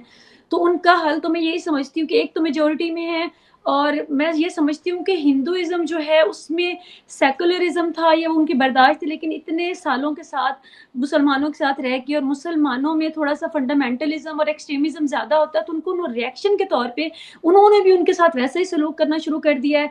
बाकी जहाँ तक मैं उस कल्चर को जानती हूँ, जितना वो होली है, दिवाली है, and there are so many other मौके हैं ना, तो उस पे वो जितना पार्टिसिपेट करते हैं, तो जब दूसरी कम्युनिटी होती है, ये बिल्कुल ही नॉर्मल और एक नेचुरल रिएक्शन है कि उन्होंने भी उतने ही जोश और खरोश से उसके साथ अपने में भी शामिल होना होता है। तो उसका तो मैं सोल्यूशन यही समझती हूँ कि वहाँ के जो मौलाना हजरात हैं उनको थोड़ा बहुत सोचना चाहिए कि आप करें, आप जो भी सेलिब्रेशन करनी है करें, पीसफुली करें, लेकिन अपने मदारिस में और बाकी जगहों पे अगर आपको बेहतरी आपकी चाहिए तो आप साइंस और एजुकेशन को साथ शामिल करें, मदारिस के जो है वो भी उसमें बदलें। और अगर मैं पाकिस्तान की तरफ आती हूँ, तो पाकिस्तान में मैं ये समझती हूँ कि जो हमारी स्टेट है, ये जो हमारे बड़े हैं, मैं समझती हूँ कि वो चेंज लेकर आ सकते हैं। जो वसीम साहब भी फरमा रहे थे डेमोक्रेसी, मैं कहती हूँ 100 साल भी चल ले तो जो जिस किस्म की डेमोक्रेसी पाकिस्तान में चलती है उसमें कोई चेंज नहीं आने वाला। यहाँ पर एक एक्सट्रीमिस्ट किस्म की पार्टी लाकर, रिलीजियस किस्म की पार्टीज लाकर खड़ी कर दी जाती हैं, जो आपकी जो भी प्रोग्रेसिव होने लगते हैं पॉलिटिशियन, उनको वो पीछे धकेल देते हैं। मेजोरिटी को आपने इतना जाहिल रखा होता है कि फिर वो फॉलोइंग बढ़ा देते हैं। तो हमारी स्टेट को, जो हमारे जो मौलाना हजरात हैं या उनकी जो पार्टीज हैं, उनको कंट्रोल करना होगा। उनके ऊपर कि उनको क्या बात करनी है, क्या उनको स्टेट कंट्रोल्ड होना चाहिए। उनको सेकुलरिज्म की तरफ ज्यादा ना सही, लेकिन थोड़े बहुत कदम उठाने चाहिए। जो बात बेबात आप ड्रेसेस पे तनकीद कर रहे हैं, आप औरतों के लिए कर रही है चीजें, ये स्टेट कंट्रोल कर सकती है। और स्टेट जो दूसरा काम कर सकती है वो ये कर सकती है कि मदारिस, अरशद साहब को पता होगा कि लाखों की तादाद में मदारिस हैं, और आपको शायद अंदाजा ना हो 25 करोड़ बच्चे तो बाहर हैं, लेकिन इनसे 25 लाख और उतने ही बच्चे मदारिस में। और आप मुझे सिर्फ इतना बताएं कि उसका आउटकम, वो जब बाहर निकलते हैं मदारिस से, उनके पास कोई स्किल नहीं होती, कोई तालीम नहीं होती, कोई जॉब नहीं होती, कुछ नहीं होता उनके पास।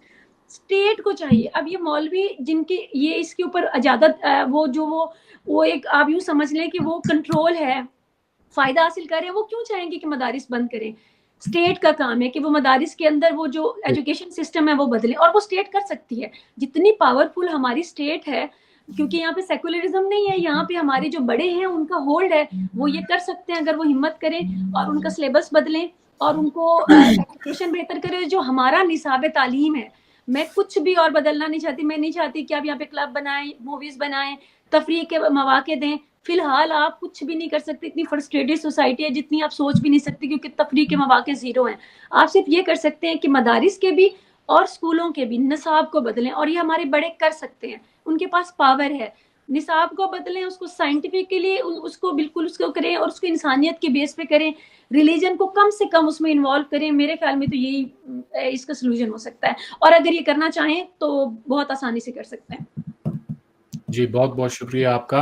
अरशद साहब, आपके पार्टिंग कमेंट्स प्लीज़। आप क्या कहेंगे? अब तक हमारी हिंदुस्तान से जो पैनलिस्ट हैं, उन्होंने कहा है कि हमें कोएग्जिस्टेंस सीखनी होगी। एक-दूसरे के साथ में इंसान बन के रहना सीखना होगा। अमारा इफ्तिकार साहिबा ने कहा है कि दीनी मदारिस के ऊपर कोई हमारी नई पॉलिसी बननी चाहिए। आप क्या कहेंगे? मैं अब जी चूंकि पहले ही मैं बदनाम हो गया हूँ तो मैं आपको पॉजिटिव नोट ही देना चाहता हूँ। उसमें ये है कि सच्ची बात है, पाकिस्तान ने अगर बदलना है और बदल सकता है, पाकिस्तान का बहुत पोटेंशियल है, पाकिस्तान एक शानदार मुल्क है, सच्ची बात है, ये एक हकीकत है। और जो हम 25 करोड़ हैं वो भी बहुत खूबसूरत लोग, लेकिन सबसे पहला काम और एक काम जो चाहिए वो चाहिए इंडिया के साथ हम अपना कॉन्फ्लिक्ट खत्म करें।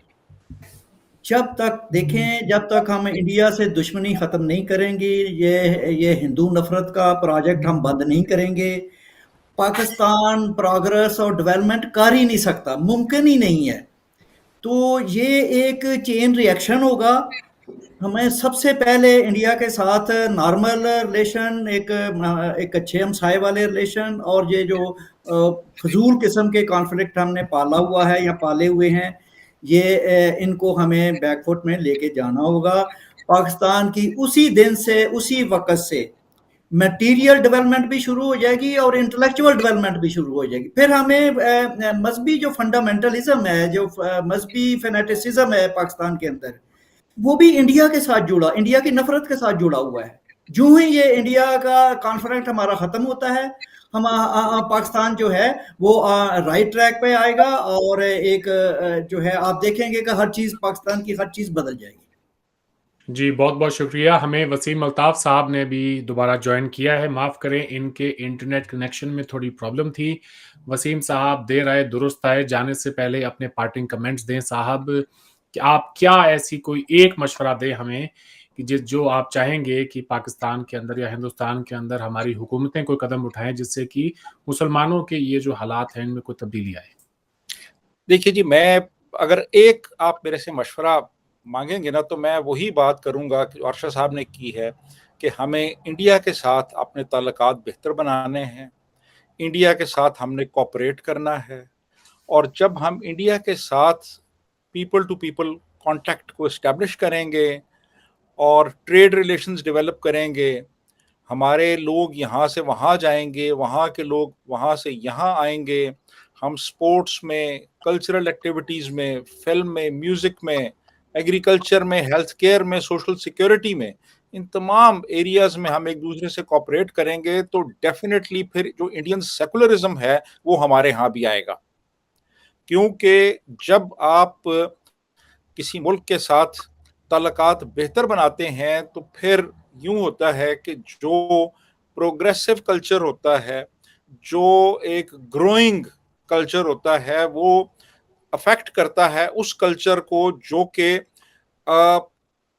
ज़रा थोड़ा सा उसके मुकाबले में ज़रा पीछे होता है। यानी एक प्रोग्रेसिव कल्चर एक अंडर डेवलप्ड कल्चर को मैं तो ऐसे कहूँगा वो अफेक्ट करता है। तो जो इंडियन कल्चर है, मैं समझता हूँ अगर वहाँ से हम वहाँ पे ताल्लुकात हम अपने बेहतर बना लेते हैं तो डेफिनेटली फिर ये होगा कि वो जो सेकुलर वैल्यूज़ हैं, जो एनलाइटनमेंट की वैल्यूज़ हैं, वो यहाँ पे आएंगी। और ना सिर्फ इंडिया बल्कि हमें बाकी जो रीजनल कंट्रीज़ हैं उनके साथ भी ताल्लुकात बेहतर बनाने हैं, और ना सिर्फ रीजनल बल्कि इंटरनेशनल लेवल पे भी ताल्लुकात बेहतर बनाने हैं। तो डेफिनेटली फिर हालात यहाँ पे बेहतर होंगे। अपना फिर इसके अलावा अगर एक दो चीज़ें और आप पूछना चाहें तो हमें अपना जो करिकुलम है उसको बदलना है। हमें यहाँ जो ऑर्थोडॉक्स सेमिनरीज हैं उनमें इंट्रोड्यूस कराना है जो सब्जेक्ट्स हैं, ये जैसे फिजिक्स है, केमिस्ट्री है, बायोलॉजी है, उसको इंट्रोड्यूस कराना है। हमने अपने टीचर्स को प्रॉपर्ली ट्रेन करना है, हमने एजुकेशन के ऊपर फोकस करना है, हेल्थ के ऊपर फोकस करना है, हमने खुशहाली लानी है। खुशहाली जब आती है तो फिर इंसान की जहन में भी वसत आती है। हमें मीडिया पेनिट्रेशन को और स्ट्रेंथन करना है। ये सारी चीज़ें आहिस्ता आहिस्ता आहिस्ता जब आएंगी, लोगों को एक्सपोजर मिलेगा तो फिर एनलाइटनमेंट की तरफ जाएंगे वो लोग, और एनलाइटनमेंट जब आती है तो फिर उसके बाद फिर साथ एक साइंटिफिक रीजनिंग भी आती है, फिर उसके साथ आपकी प्रोग्रेस भी होती है। तो मेरा ख्याल है ये कुछ 2-4 चीजें हैं, इन पे अगर फोकस कर लें तो मेरा ख्याल है इससे काफी हालात में बेहतरी आएगी। जी, वाकई में आप सब ने जो बातें की हैं, मैं थोड़ा सम अप कर दूं एक दफा फिर से। को एग्जिस्टेंस की बात हुई है यहाँ पे कि जी हमें एक दूसरे के इसको बर्दाश्त करना सीखना होगा, एक दूसरे के साथ में रहना सीखना होगा। हमें दीनी मदारिस का जो तालीमी निज़ाम है वो थोड़ा उसमें चेंजेस लेके आने पड़ेंगे। एक ऐसे एजुकेशन सिस्टम को देना होगा जिससे कि कोई नए स्किल बच्चों के अंदर आ सकें और वो एम्प्लॉयबल हो सकें दुनिया भर के अंदर, उनको कोई नौकरियां मिल सकें, उनके घर के हालात ठीक हों। फिर अरशद साहब ने कहा जी हिंदुओं से नफरत जो है वो खत्म होनी चाहिए, और अरशद साहब और वसीम साहब दोनों ने जोर दिया कि हिंदुस्तान से ताल्लुकात जो हैं वो भी आपको सुधारने होंगे। आपको ये देखना होगा कि इस तेजी से बदलती हुई दुनिया के अंदर हम कहाँ खड़े हैं, अपना एक जायजा लेना होगा, तनकीदी जायजा, और फिर आपको पता चलेगा कि शायद आपके पास वो स्किल सेट ही नहीं है कि कोई आपको जॉब दे सके। शायद यही वजह है कि आज पूरी दुनिया भर के अंदर जहां कहीं भी जा रहे हैं, किसी भी एयरपोर्ट पे जा रहे हैं, तो आपको शक की नजर से देखा जा रहा है। आपसे ऐसे ऐसे सवालात पूछे जा रहे हैं, बावजूद के आप कोई बहुत अरबपति हो सकते हैं, उसके बाद भी आपको डिटेन किया जाता है। तो ये एक लम्हा फिक्रिया है पूरी कौम के लिए कि हम रास्ते से कहीं भटक तो नहीं गए हैं। क्या वजह है कि चंद बिलियन डॉलर्स के लिए हमें दुनिया भर के अंदर जो है जलीलो ख्वार होना पड़ रहा है। ये सारी चीजें हैं। मैं चाहूंगा कि मुसलमान खुद इसके बारे में सोचें। बहुत कुछ कहना चाहता हूं, लेकिन देखें जी कि ये सारी बातें बेहतर हों कि जो हमारे आज पैनलिस्ट हैं जो उन्होंने कही हैं उनसे आए तो ज्यादा अच्छा है। मेरा अपना ये मानना है कि हम नॉन मुस्लिम्स का भी थोड़े वक्त के लिए सही, थोड़ा हम अपने आप को थोड़ा टोन डाउन करें, मुसलमानों से एक हमदर्दी का रवैया इख्तियार करें, और ये देखें कि ये एक ऐसी कम्युनिटी है जो कि मजहबी शिकंजों को अब तक तोड़ नहीं पाई है। तो हम इनसे हमदर्दी रख के, इन्हें अपना समझ के जो है हम इनकी जो भी मदद कर सकते हैं वो हम करें, ट्रोल ना करें। ट्रोल करने से आप इनको जो है अपनी तरफ नहीं, आप पूरी की पूरी कौम को उन्हीं जो इनके मजहबी पेशवा हैं उनकी तरफ धकेल रहे हैं। तो खुदारा ये काम बिल्कुल ना करें। वो चीज जिससे इनका फायदा हो, जिससे कि आप इन्हें मेन स्ट्रीम कर सकें, ना सिर्फ हिंदुस्तान के अंदर बल्कि पूरी दुनिया से मेन स्ट्रीम कर सकें, तो वो काम करें। आज आप सबने वक्त दिया, आपका बहुत बहुत शुक्रिया जी। आपसे फिर बात होगी। खुदा हाफिज। बहुत शुक्रिया। Thank you very much.